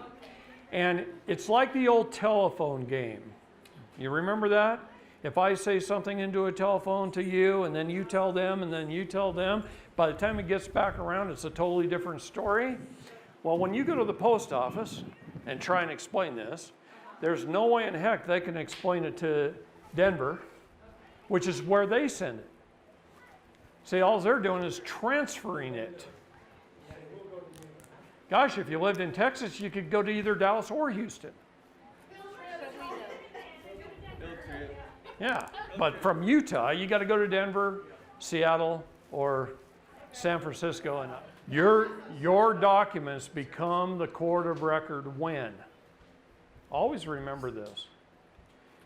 See, if you go to court and you just submit your documents into a court case, administratively, that judge can do whatever he wants with them. He can throw them out. But if they're publicly published and then submitted in court, it's a settled matter. There's nothing for him to adjudicate. He can't destroy a document, or under the United States Code, he's committed a felony. You want to start holding these judges accountable? Publish your documents first. Then submit them in your court case. Then if he throws them out, he's in deep doo-doo. Now you countersue. Every state statute in the United States says this. Every state statute says this. The only remedy in a state court is a tort claim. Did you hear what I just said? If you're just playing defense, you can't win a football game. You got to go play defense and offense, and you got to do it at the same time. So if you want to win, you sue them. It's a tort claim. If I go out here on the street and I come to a stop sign and somebody runs into me, what do?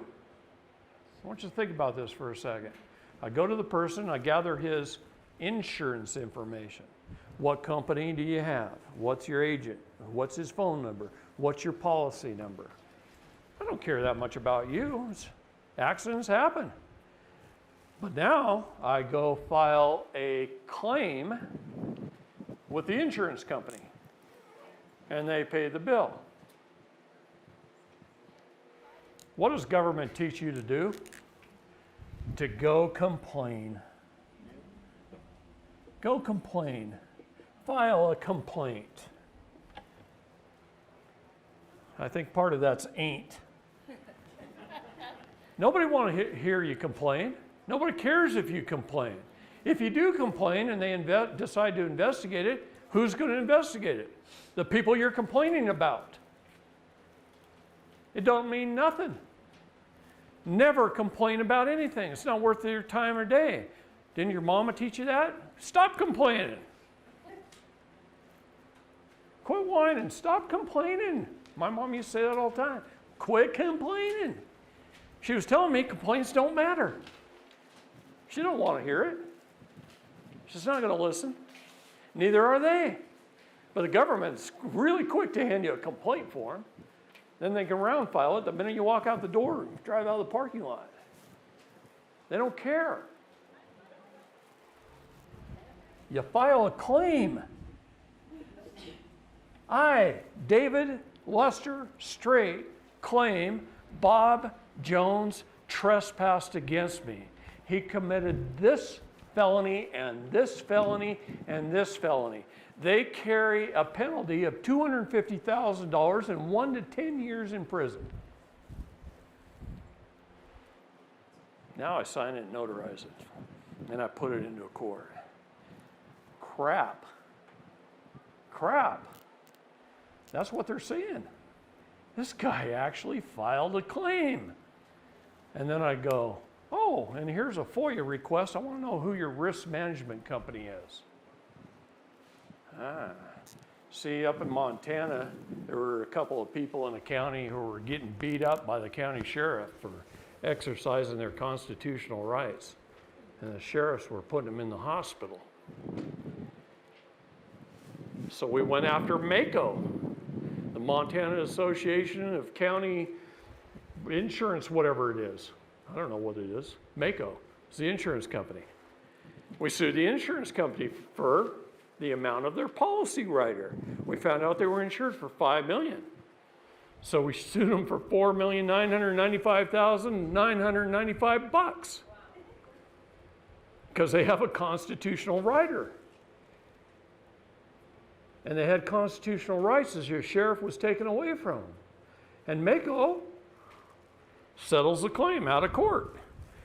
Writes a check for $4,995,995.95. And then MACO goes to the sheriff, says, you ever do that again, we're dropping your insurance policy, you better knock that shit off. And you know what? People are treated a whole lot better in that county now. So you don't sue Bob Smith. You sue put in a claim to his insurance company. Who are these guys under their oath? Who are they bonded by? What insurance company do they have? Every one of these municipalities are bonded and insured. You know, the Supreme Court of the state of Arizona has a $3.5 million liability policy, and they're behind on their payments 120 days? I know that, because we sued the Supreme Court of the state of Arizona. Utah Department of Transportation has a Dun & Bradstreet number and is a private for-profit corporation. Now, the departments of transportation are actually very, very powerful. Everything in this country is about transportation and shipping of goods and services. Okay? So you'll learn some very valuable lessons about the Department of Transportation. They're required to issue you a Regulation Z plate, and most of them don't even know what one is. In fact, Oregon, on Oregon's website, when you type in Regulation Z plate, it says you can get them here, here, and here. What is the Regulation Z? Hold on a minute. Don't get ahead of me. All right. It says you can get them here, here, and here. So I called here. Talked to a gal that had been there 35 years. She'd never heard of one, never sold one. Nobody had ever asked for one. So I went to the next one. And this guy was some warehouse somewhere for the Department of Transportation. He goes, oh man, I think we have some lying around here. I think I saw a box of them once, maybe 20, 25 years ago. I'll see if I can find them. I said, how long would it take? He says, I don't know, give me the rest of the afternoon. I'll call you tomorrow. Called him tomorrow. I couldn't find them. Couldn't find them anywhere. No, I asked everybody, nobody knows where they are. So I called the next one. They go, oh, this is the place that actually makes the plates. I think we have a machine that makes it. We might even have some of the metal that makes them. I can't find any on the shelves, but the machine's sitting in the back corner. I'll go see if we can run it. They didn't even know how to fire it up. They hadn't sold one in 35 years. Nobody in Oregon had asked for a Regulation Z plate in over 35 years. Remember when I told you at the beginning all things are banking in this country? Regulation Z under the banking laws say they must provide you with a republic form of government under Regulation Z. So to travel freely upon the roadways, they're supposed to be able to issue you a Regulation Z plate to put on your car. It never has to be renewed, and it's your right to travel. But these state DMVs don't even know what the hell they are. Nobody's asked them for one in 30 or 40 years. So that's Because they're why, getting all the fees and all the stuff off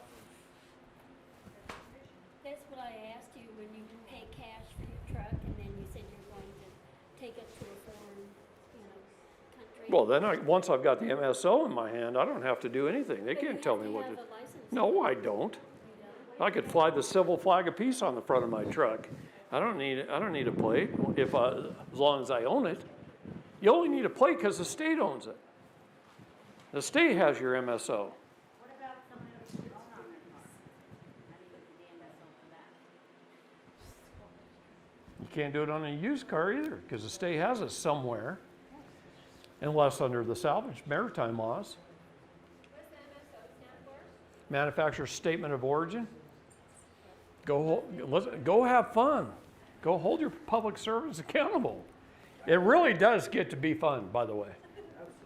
Once you know what I'm teaching you here, and you know how to solve these issues, man, they're just going, oh crap.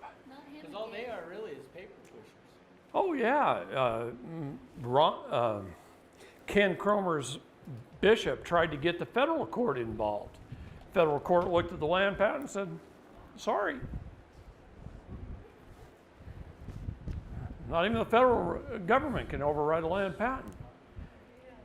A president of the United States signed the land patent to his successors and or assigns forever. No one can override that superior title. Now, they can only take it for needful things like a freeway.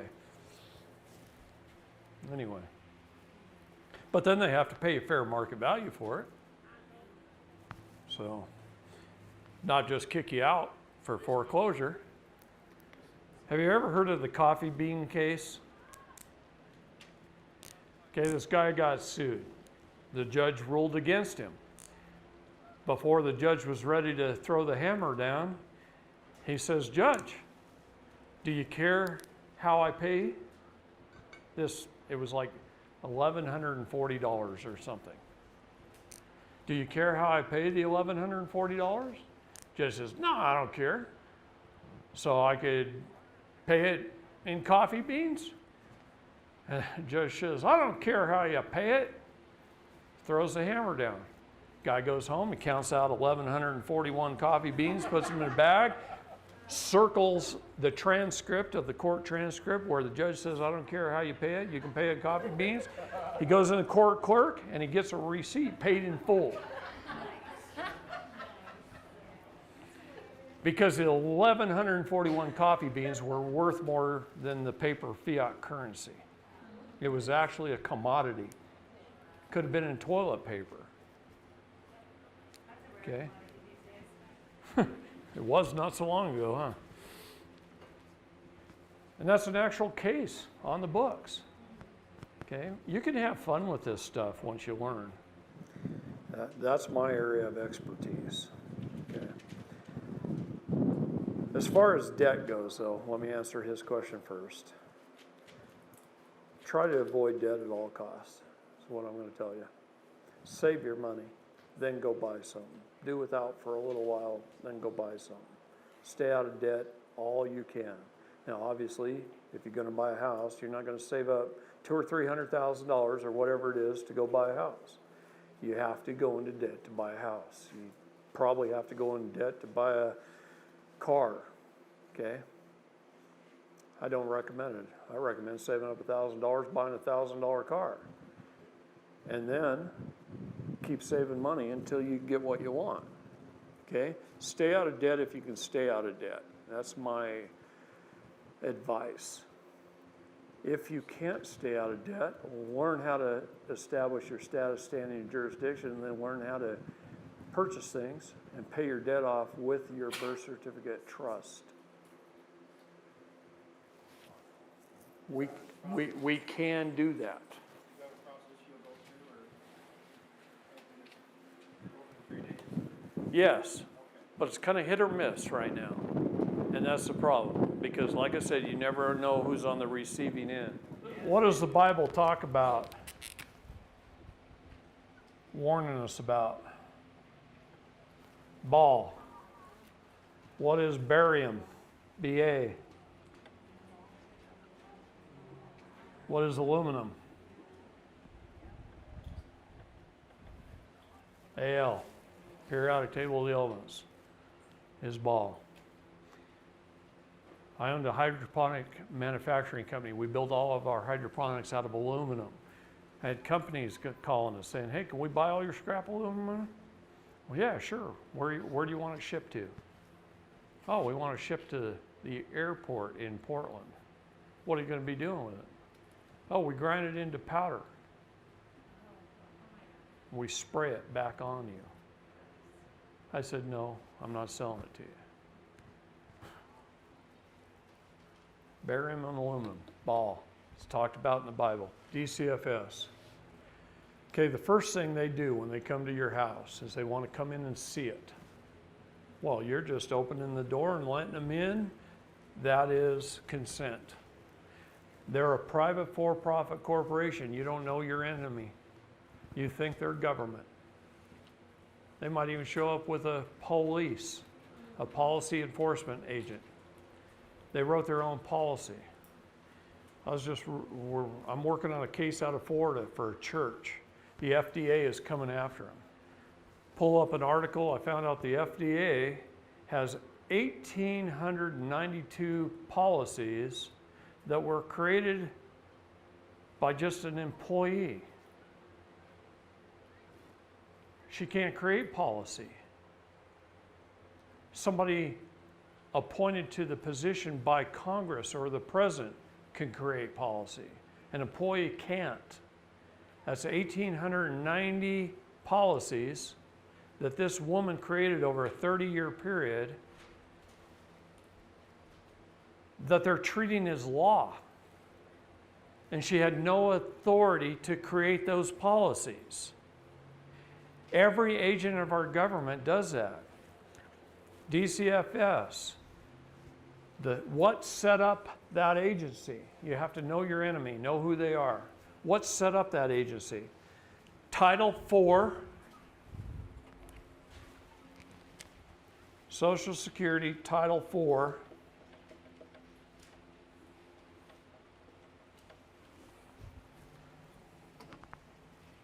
And ASFA. These two things created that agency. DCFS or CPS or whatever your state wants to call it. What's ASPA? Yeah, well, let's just call it Child Protective Services.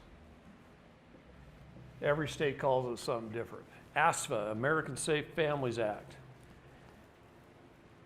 These two acts of Congress created that agency.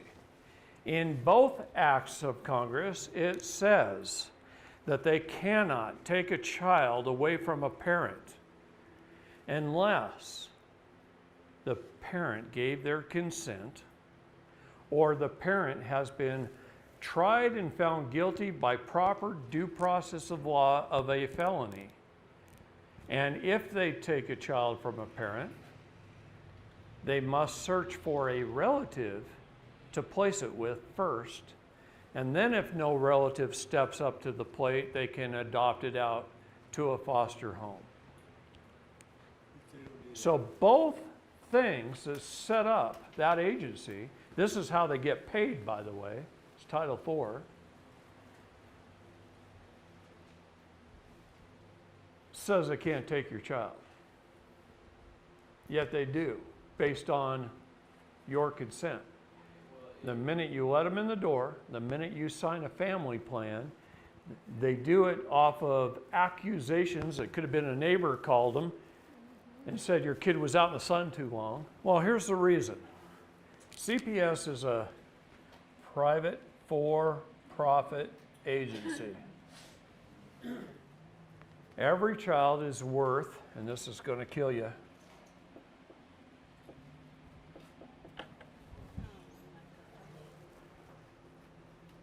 every child is worth $3.3 million. They pull $1.5 million from the father's Cesta QV trust.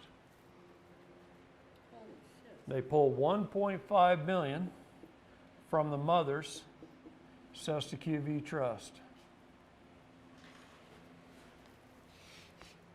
They get $300,000 at between $8,000 and $16,000 per month from Title IV D and E funds.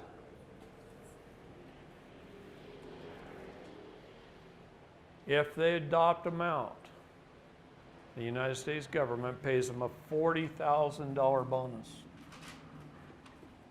Now, here's the part that makes me just want to grab arms and go, is that the CPS agent themselves, depending on how many children per month they remove, they get bonuses. How come they always look like they're on welfare? They get bonuses. You can't even believe how mad that makes me. Is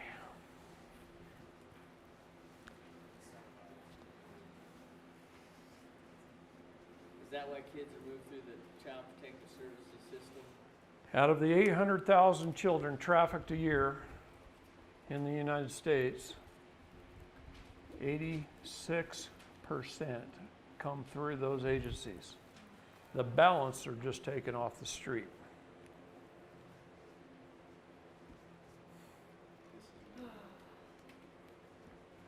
86%. How can they just disappear? Don't the mothers? You want me to tell you? Yeah. Okay, I'll tell you. All right, their policies state this. First of all, they take your kid. Let's just say you had an accusation. They show up with a cop, they take your kid, they have you sign a family plan. That family plan says you'll do this and you'll do this and you'll do this. It could be drug testing, psychological evaluations, bond, on whatever. Okay?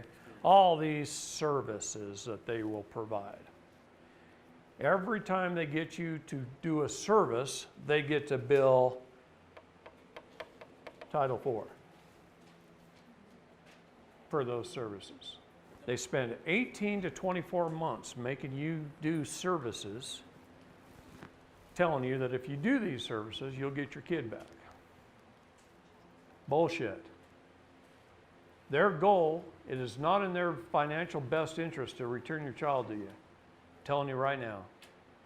You know how many parents I get phone calls from that say they did everything they were told to do, that they went above and beyond, that they did 110%, and they don't know why they're not giving their kid back, and last week they terminated my parental rights. What do?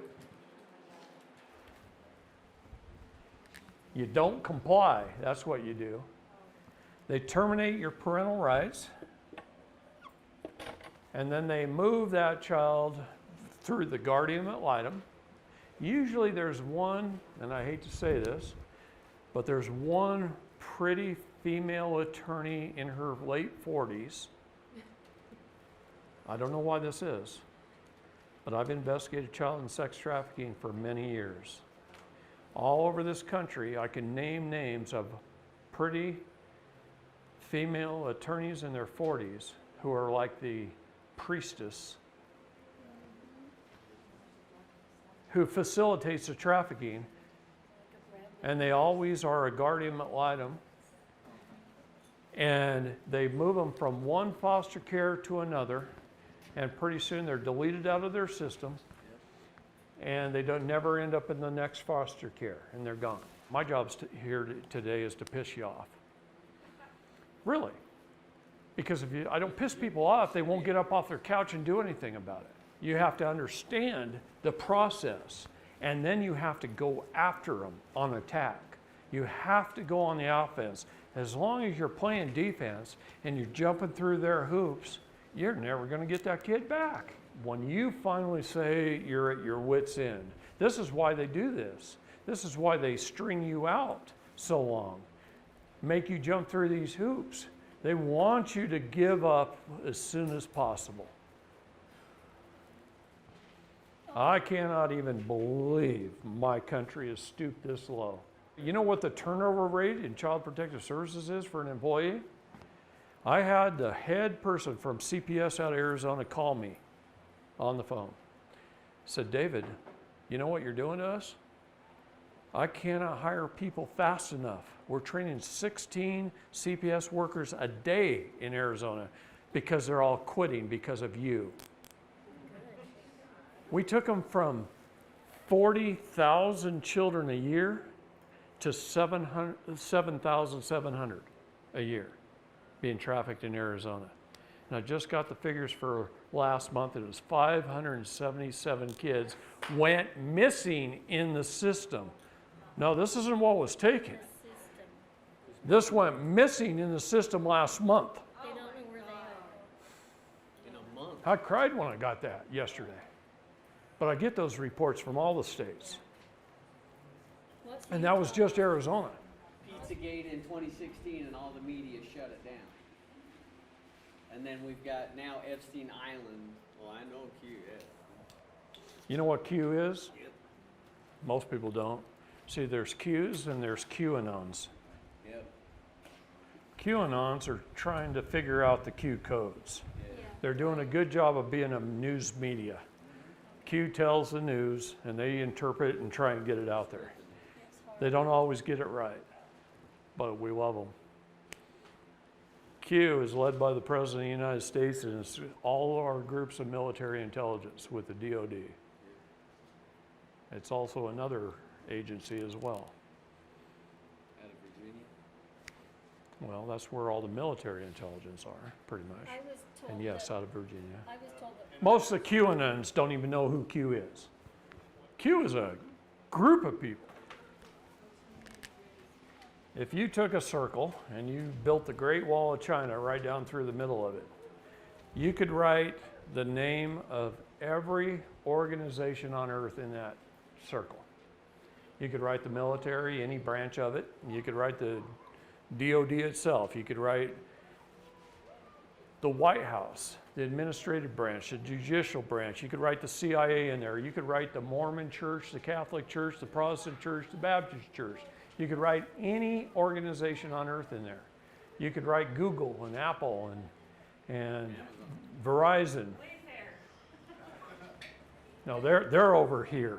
All but Black hats, white hats. what I'm saying, yeah, there's black hats and white hats.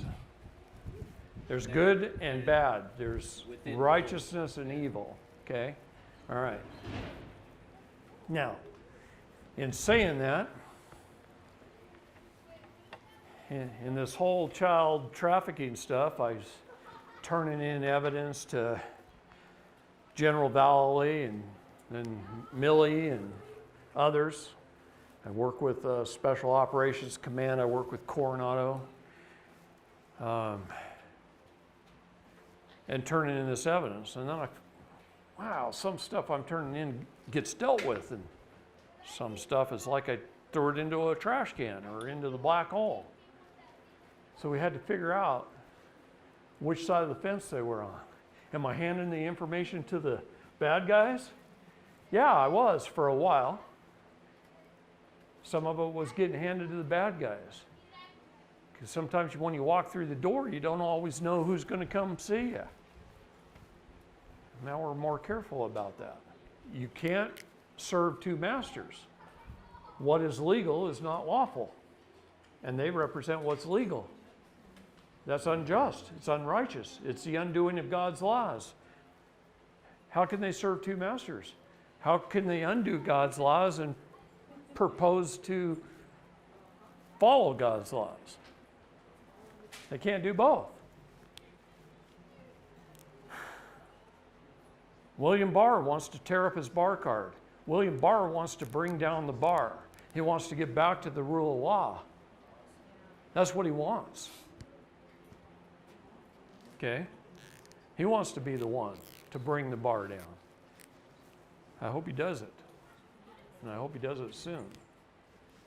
Because literally, that's who we, the people, have been at war with for a long time because of Justin's story. They control everything, every corporation. They control it all. Every form you fill out. Implicate you more. This is why I don't like government forms. I try not to fill out any government forms. Sometimes I'll take the government forms off the court's website and I'll make them into my own, and I'll take out all the boxes and all the lines and I'll just make it into my own. And then I submit it, and guess what? They take it. But attorneys write things to remove the liability from whoever they're writing it for and place it upon whoever's signing it. Okay? Now, that's the main reason they don't bring Child Protective Services down. It is a huge income producer. $3.3 million per child, 800,000 children a year. That's just the ones that are trafficked. Everything evil mirrors everything that's righteousness. Yes. So whatever they're committing, the evil, or doing, they try and mirror that back upon the innocent. Yes. So it's not them, it's you doing it. And then they look I know like of they're the right I know of 2 police officers right here in Utah that are sitting in jail for molesting their own children, and they didn't molest their children. I guarantee they are innocent and didn't do it. But because they ran into a satanic cult and they started to bringing it out and turning it in to the wrong people, they got charged. And they're in jail right now. And they were just young cops who didn't know any better. All they did when the time they were little was wanted to grow up and serve and protect the people. And then they got into it and found out how evil it truly was. And then they started speaking out about it. And then they were persecuted. They persecute the righteous. And that's, Let's look at some current events. Look at Beirut, Lebanon. Right. I call that. Okay. What happened there? Does anybody know exactly what happened there? In Lebanon, in Beirut. A bomb. Yeah, it was a targeted attack with advanced technology that we're not supposed to have yet. No, it wasn't. Okay, tell us. But you're close. So I knew something. Okay. People think, what did they report? What did the news report? Fireworks. Yeah. Fireworks plant caught on fire too close to a fertilizer storage plant. Well, no, they had 2,700 tons of ammonium nitrate. Okay. in this- All right. That's what they claim. Yeah.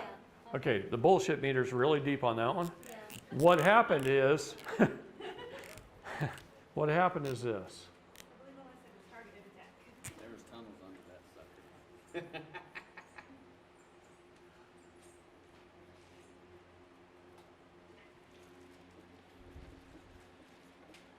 Evergreen, yeah. Hillary Rodham Clinton Evergreen's a shipping company. Hillary Rodham Clinton. See, when we remove the politics, the right, the left, and we start to look at the Right. evil, Yeah. George Bush was evil, Hillary Rodham Clinton's evil, Obama's evil, you start to really recognize that these are big corporations doing some very, very, very evil stuff. I'm not going to write the name down here. These are 3 cargo container companies that we've identified as child trafficking companies. One is owned by Hillary Rodham Clinton's foundation. One is owned by Paul Pelosi, Nancy's husband. That's, Okay, so we went into Pier 45 in San Francisco and we burned it to the ground When was this? a couple months ago. Okay, in Beirut, in Hong Kong, at the fires in Brussels at the World Trade Center, several other big major fires that have happened in the last couple of weeks. We've been taking out evergreen all over the world. nice. So what In is Beirut, What is Evergreen? It's just like a big if cargo you imagine container a big company, big ship shipping that carries containers. big Okay. shipping containers. Okay, we've been taking evergreen out all over the world.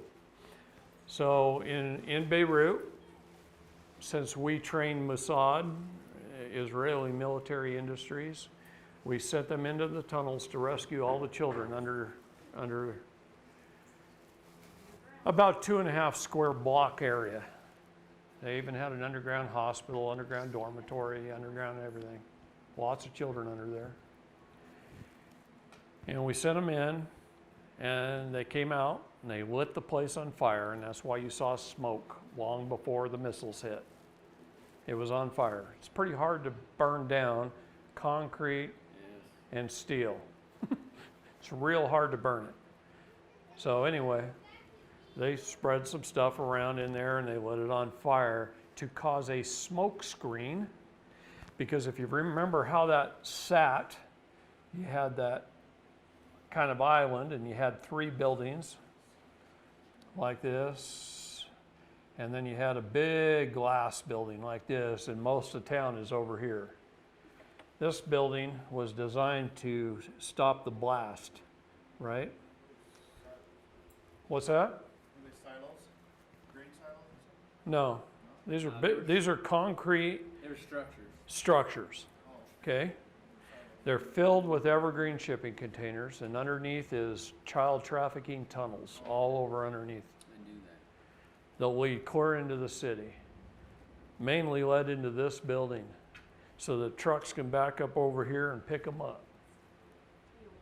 Okay? So they went in there, they rescued the kids, they set the building on fire, And then and then our military estimates engineering.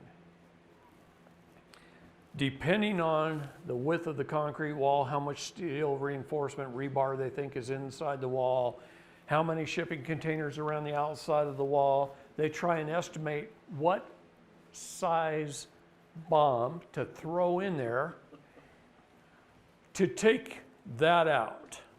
They don't care if this building hits, they're trafficking them out of that building too. So they didn't care if that one blew up either. But this is what they were after. So they estimated what size bomb. And they happened to, in this case, use a Moab. A mother of all bombs. and it boom. Well, in between the time intelligence went in and located the kids and planned the mission, and the mission took place, some containers had been moved. A couple other things they underestimated is the construction quality of those buildings. Over in the Middle East, not always is a building built up to our standards. So it had a little less rebar, a little wider spaced, a little more porous concrete. And so when that bomb went in, it blew a little bit harder than they expected it to. Nevertheless, it did its job, and it left a crater that opened up the tunnels, and then people could, the news media could look down in there and go, there's a whole bunch of tunnels. Now they crawl under the tunnels, they find the dormitories, they find the medical facilities, they find all this stuff, and they'll know exactly why. So the object of the game is this. It's to not only destroy it, but it's to expose it, right? But the news isn't exposing it. That's why President Trump fights the news all the time. Does not a single day go by that he isn't calling them fake news? I called exactly. They're never going to report the truth. There's other organizations. Now we have OANN and we have Twitter. I like Twitter for the news. That's where I go because it comes right out of the horse's mouth. Yes. I want to know exactly what the president says, what our top generals are saying, and what William Barr is saying, and what Mike Pompeo is saying. And I want to know exactly what they're saying right out of their own mouth. So I followed them on Twitter, and guess what? I cut out the middlemen, known as CNN and others, and I just cut them out of the picture by listening to the horse talk. This is the United States of America, believe it or not. No, I have no idea how to draw. But it doesn't matter. What I'm going to tell you is this. We know where all the rat lines are and where they go. What is a rat line? Trafficking line. It's a trafficking line. What is it, a rat? Rat. This one actually Mouse, splits. rat. A rat line. Known Up the trafficking East Coast and up the Hudson River.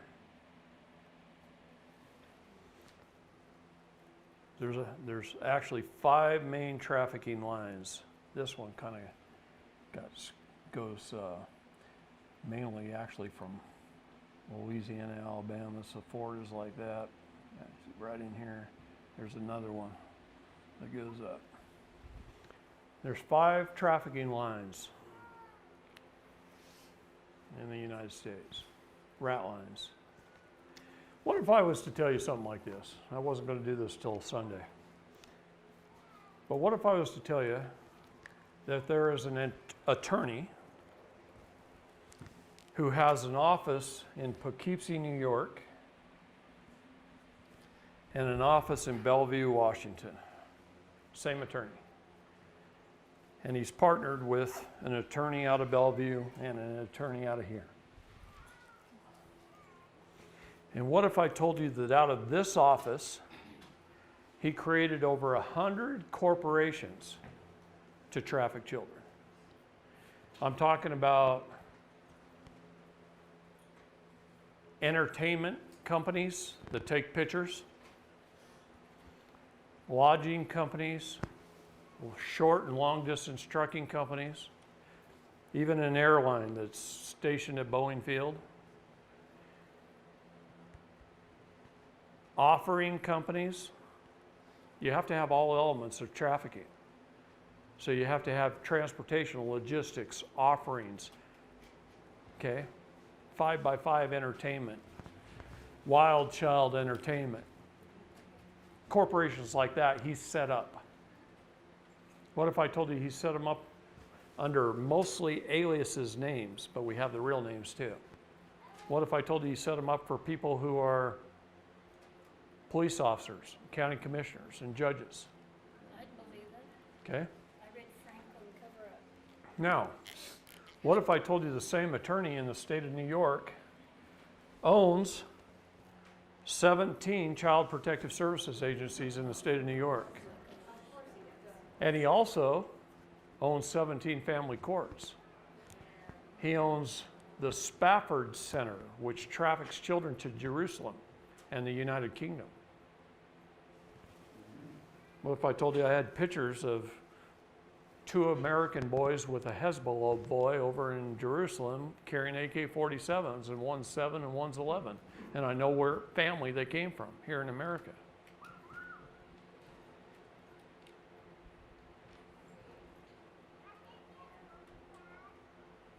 What if I told you in 1983 he bought a company from William Casey's law firm? The DOD guy is going to start scribbling here when I mention names. I'm serious. William Casey. Who was William Casey?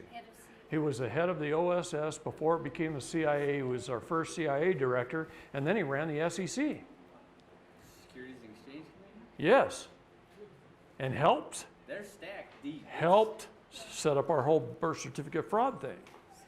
He also started the Spafford Center under a different name back in the 30s. And he died in 1975, and in 1983, this attorney bought it from Casey's law firm. It's a corporation sole. Does anybody know what a corporation sole is? No, what's that? It's a corporation that started so old that is grandfathered into under all laws. It's a powerful corporation, a corporation sole. It was owned by William Casey. Wasn't Casey murdered? Or no? I wish he was. Anyway, and he can take children out of New York City or any other county that he has one of his 17 agencies. He can show up at your house with a cop, kick in your door. His CPS agents take a kid, jump you through a bunch of parental hoops, terminate your parental rights through his own judges and his own guardian ad litems and his own, and he's licensed by the state to do business. He's protected under the commerce laws. He's sanctioned by the state. When you run his name of his family services companies on Google, they come up higher than the actual state of New York's family services in the search engines. Because it's paying to have that thing. So if you're going to turn somebody into CPS and you Google it, good chance you're turning into a guy who set up hundreds of pedophile companies. Because they do protect each other. Now, what do you think about that? Makes you want to stop being a teacher and grab a firearm and go start killing heads, right? This is how I feel about it, because I keep gathering the evidence, keep turning in. What if I told you I tie that man in as the head of the tree, and the evidence branching off him is what put Weinstein and Epstein in jail? They're just small peas in the pot. They're just billionaires. See, it's easy to take down the bottom level. We're advanced anyway, we all know this stuff. That's prolific.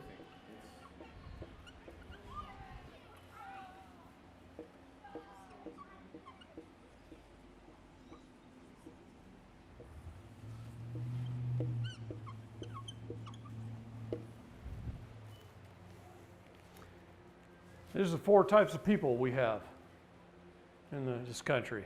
We have the sheep. They go about their daily lives. They don't know anything. We got the sheepdogs. That's the ones that stand and try and protect the sheep from the wolves. And we got the wolves. And then we have the vamps. Okay? These guys are the Illuminati. Did I spell that even close? Who cares? Who cares how I spelled it? Illuminati. They drink the blood of children. They live off adrenochrome. How many people use Google? How many people use Android? You know you support child trafficking? No. What is Google's operating system? It's Adreno. What is their search engine? Chrome.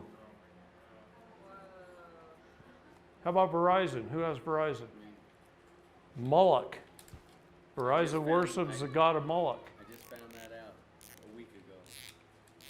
Big corporations that we're all supporting innocently, and you're supporting child trafficking. They fund it. They create foundations to pay the wolves to traffic the children. These guys are more numerous than you think. Many, many, many of them. Military conquered Hollywood. Bigger than Hollywood. It's bigger than that. I've heard that they've got armies Oh yeah, ready to, protectorates. and armies ready to. What if I told you most of them pose as if they're helping the children? Yeah. What if I told you some of them were UNICEF? Yeah.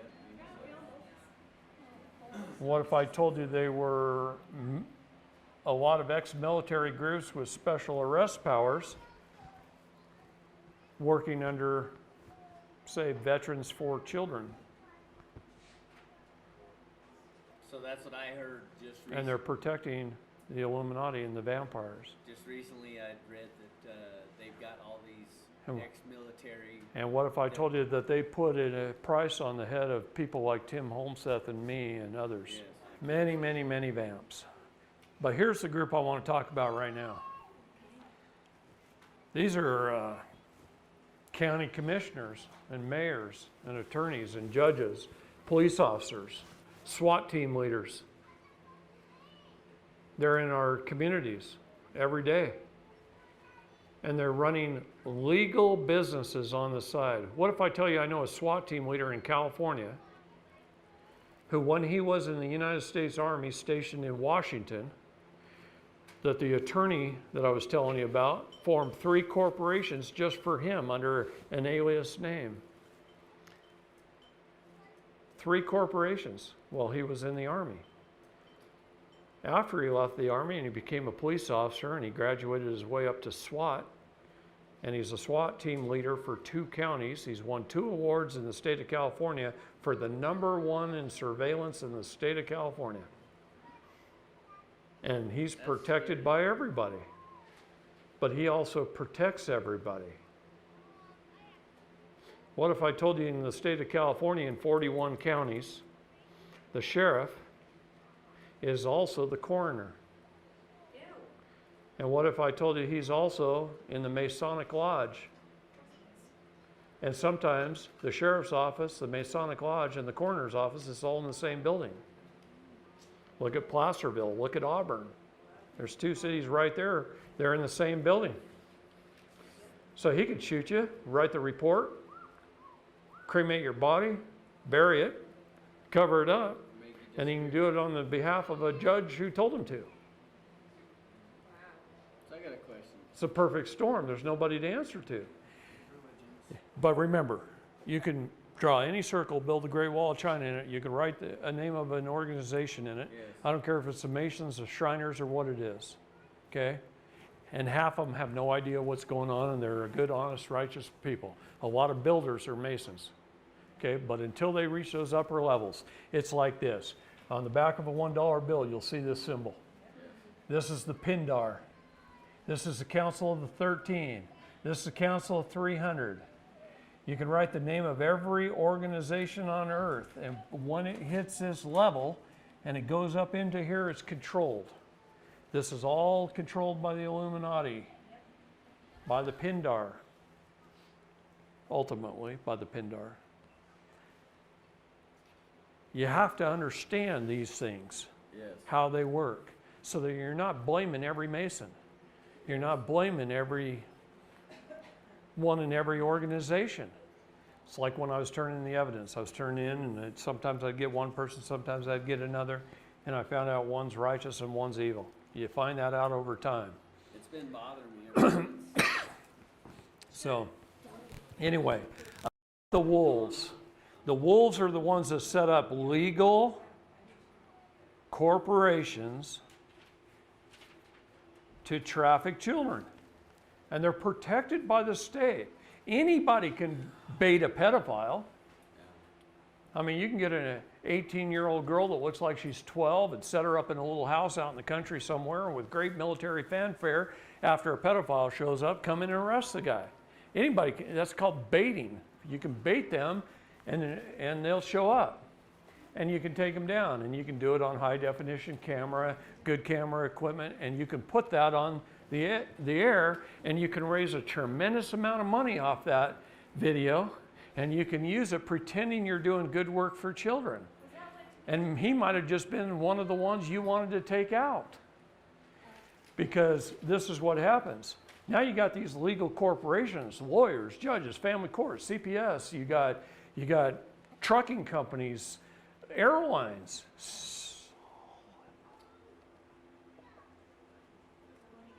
Solimar Airways, based out of Boeing Field, was set up by J. Scott Greer, the attorney I was telling you about in New York and Bellevue.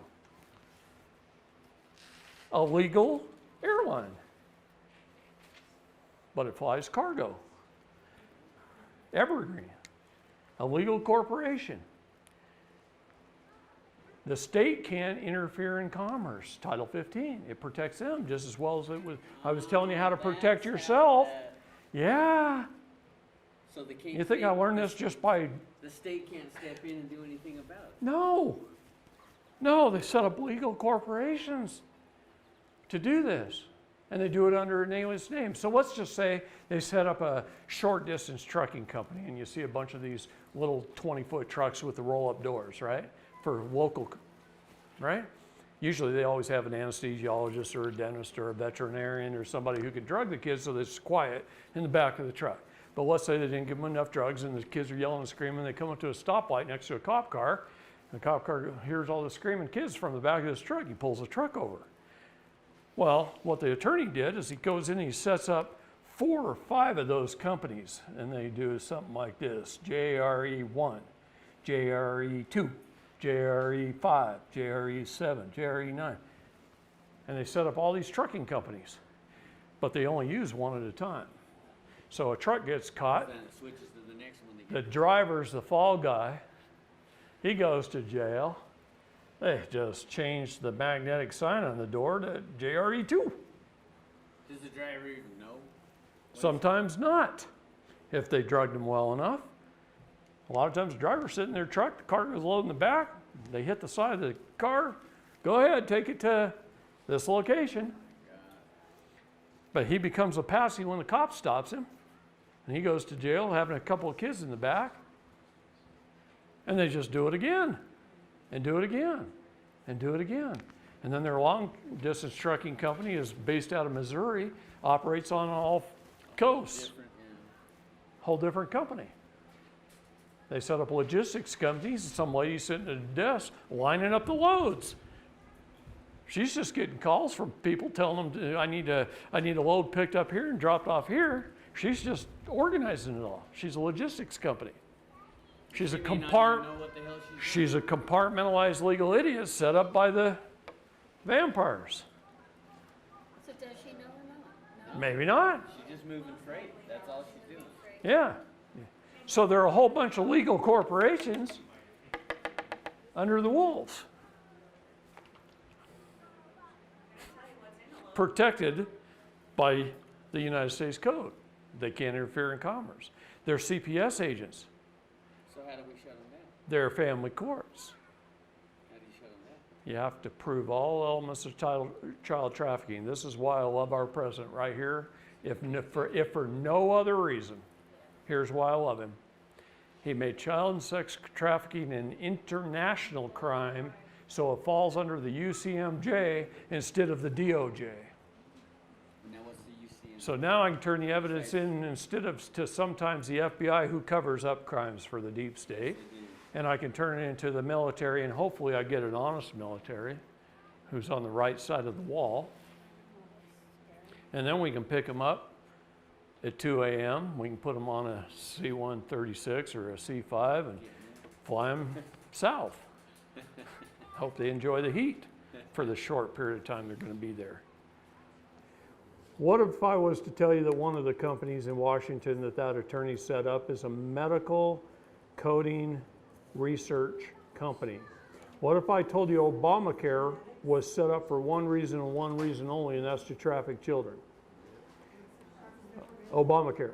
It's the only reason it was set up. What if I told you that they invested so much money, they built 3 supercomputers in the university in Austin, Texas, that a mother can go to her gynecologist, find out that she's pregnant, and the moment he puts in the code, the child traffickers are following that mother, their pregnancy. They know whether she's going to get an abortion, whether she has a live birth. They follow the kid through the first few years of school. They know if it's got blonde hair, blue eyes, or red hair, green eyes, or whatever.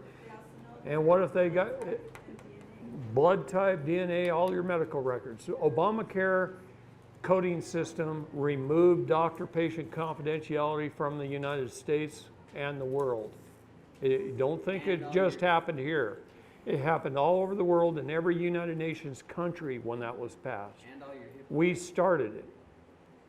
So it's a 5-digit coding system with over 80,000 codes.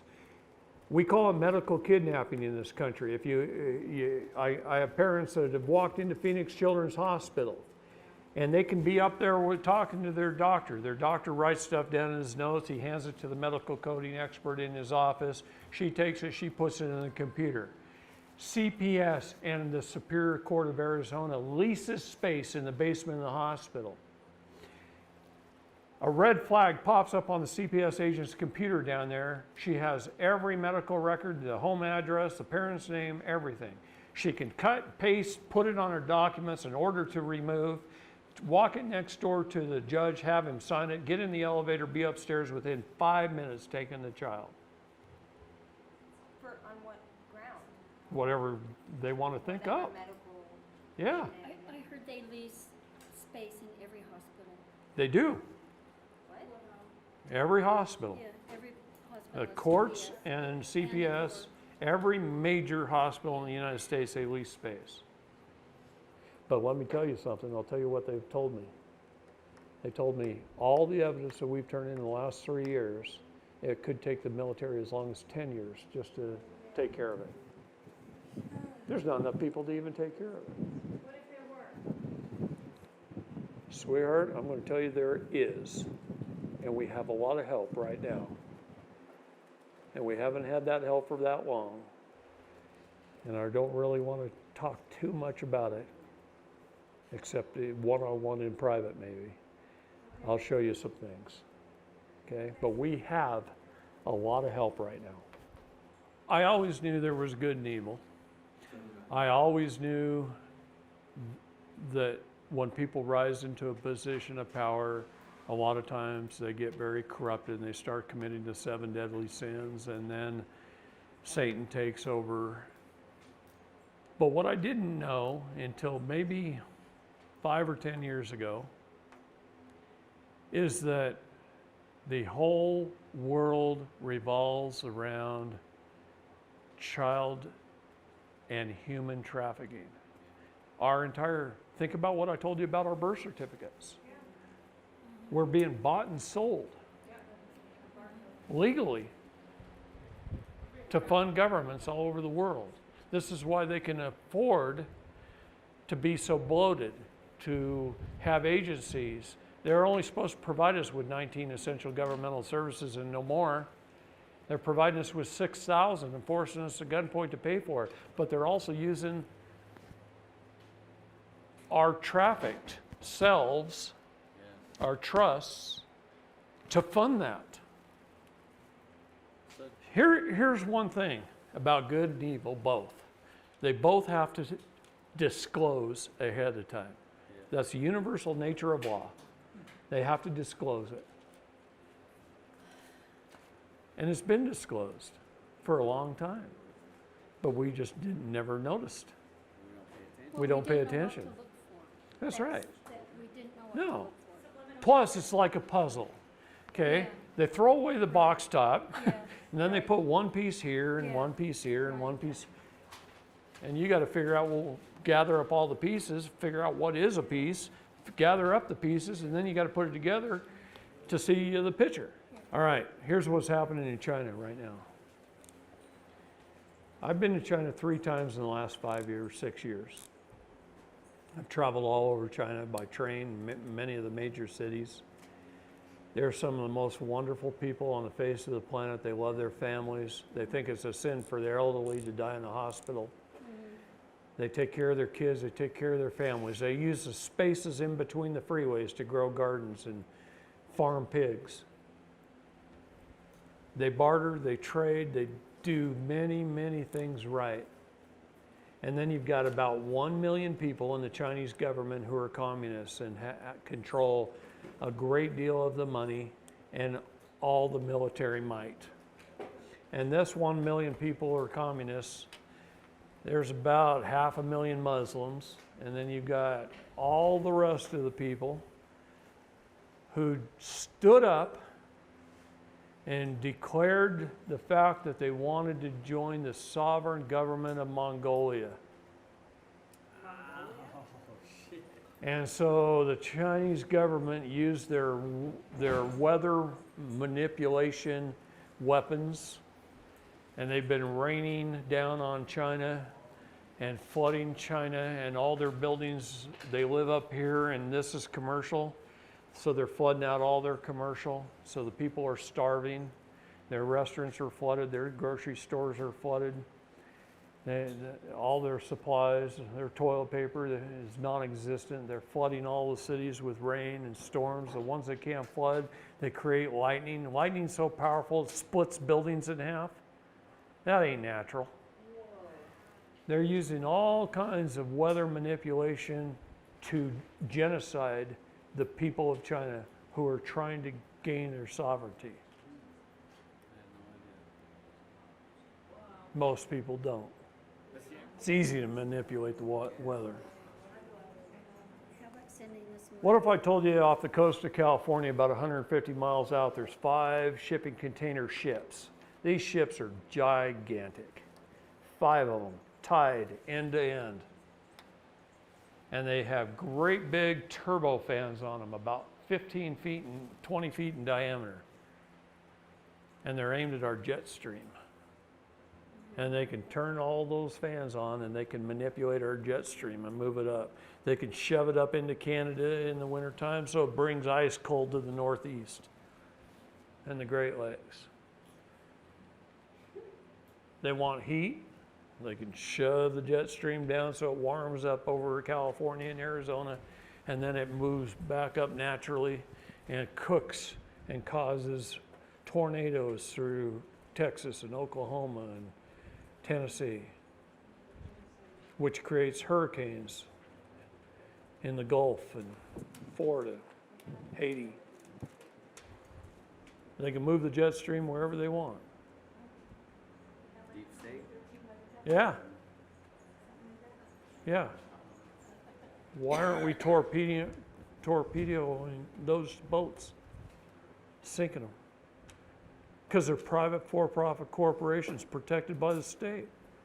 We can't interfere in commerce, we can only regulate it. Has to be. I mean, be as dirty as they are. It's going to be up to us. It's going to come down to we the people. When we learn and we decide enough is enough. The part we have to understand when we do this is like kind versus like kind. So when you as a man or a woman go and try and sue a corporation, it never works. You have to sue them as your corporation to sue them, okay? When you go after a man, you go after him as a man. You can't go after as your corporation. So what they try and do, these attorneys aren't stupid. They try and break your veil. Say it's called breaking the veil, whether it's a veil of a trust, a corporate veil, or the veil of a man or a woman, the individual. They try and break your veil. So if you're not careful in your documents, if you're not careful in your words, if you're not careful in your words verbally, as well as on paper, then you combine jurisdictions in the wrong way, you lose. And you don't know why you lose. You go, oh gosh, we did everything right, and somehow they just threw it out. Well, they throw things out on a technicality. One of the main reasons they throw things out is that you don't make your documents a court of record first. You take your document, you write it, you sign it, you go get it notarized, and you go file it. You skipped a step. You didn't record it. You didn't publish it. If you don't publish it, it's not a court of record. If it's a court of record, it's a settled matter. Then they throw it out, they're committing a felony. It's destruction of property. The problem is you need that county stamp on your document when it's recorded in the court. That shows the judge that it's been publicly published. So it's important to have that county recorder stamp on the top of your document when you place it in the court. Yeah, but you have to do a certified proof of service sheet. And I can give that to you. We will. We'll bring this up tomorrow. Okay. There's a reason this is a 3-day class. Today is wake you and shake you and hope you give you so much information you want to come back tomorrow. And we'll just keep learning. You guys keep asking questions, bring in things you need to work on. We'll keep learning. That's what it's all about. To learn as much as you can from me. You can use any county in the nation you want to. Some counties and some states charge hundreds of dollars to record documents. You can use Lamar County, Georgia for $10 a document, or Pima County, Arizona for $30 a document. I just FedEx it down there, give them the money in a money order, talk to the gals down there. So you always make 4 or 5 originals of your documents, always. When you study the law, you're going to find out that your documents become a court of record when they're properly served, publicly published, and filed. That's the 3 requirements. And then they're a court of record. What does that mean? What does a court of record mean? It means they're on the record, that they're adjudicated. They're there. It's the truth. It's filed. So they can't just pull them out and remove them. Now they're permanent. That's a felony. The only time they can do that is if they completely close the case and wipe it off the face of the earth. And sometimes you can force them to do that. In Gina Nilsson's case here in Utah, we filed over 700 pages of documents. She had already been tried, found guilty by a jury before I met her. After I met her, we filed 700 pages of documents. She got held in contempt 3 times for 29 days each, went back to a hearing. The first time was to force her to try and have an attorney, and she said, no, he's fired for cause of fraud and swindle and ineffective assistance of counsel, retroactive back to the very first second. That's how you fire an attorney, by the way, okay? United States Code mentions the cause of fraud and swindle right in it. Okay. So they spent 30 days trying to force her to have an attorney. She said, no, I'm sui juris. She kept standing upon her rights. Then she mouthed off again. They threw her in contempt of court.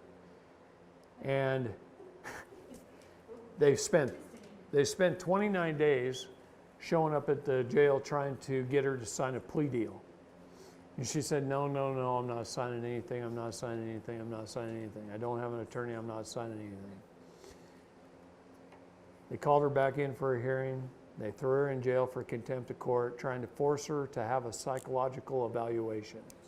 She said to the psychologist when he came to the jail exactly what I told her to say. Get tired. Exactly what I told her to say. And that is this. I had 13 years of government-controlled curriculum, government-paid-for school system, and I got a certificate of competency called a diploma. Now, Gina also had a degree in psychology from the University of Utah, so she told them that. I had 4 years to get a bachelor's degree in psychology from the University of Utah, and they gave me a certificate of competency called a degree. And then she said, and other than that, I don't answer questions. And so she was deemed competent. And if you're competent and you don't have an attorney to sign on your behalf, and you don't sign on your behalf by taking a plea deal, guess what? They don't have enough signatures to put you in jail. So she walked out of the courtroom and went home. So that's why all those guys that now here 15 years of her life saved after she had been tried and found guilty by a jury. Well, how about I see you tomorrow? Call it a day. You're welcome.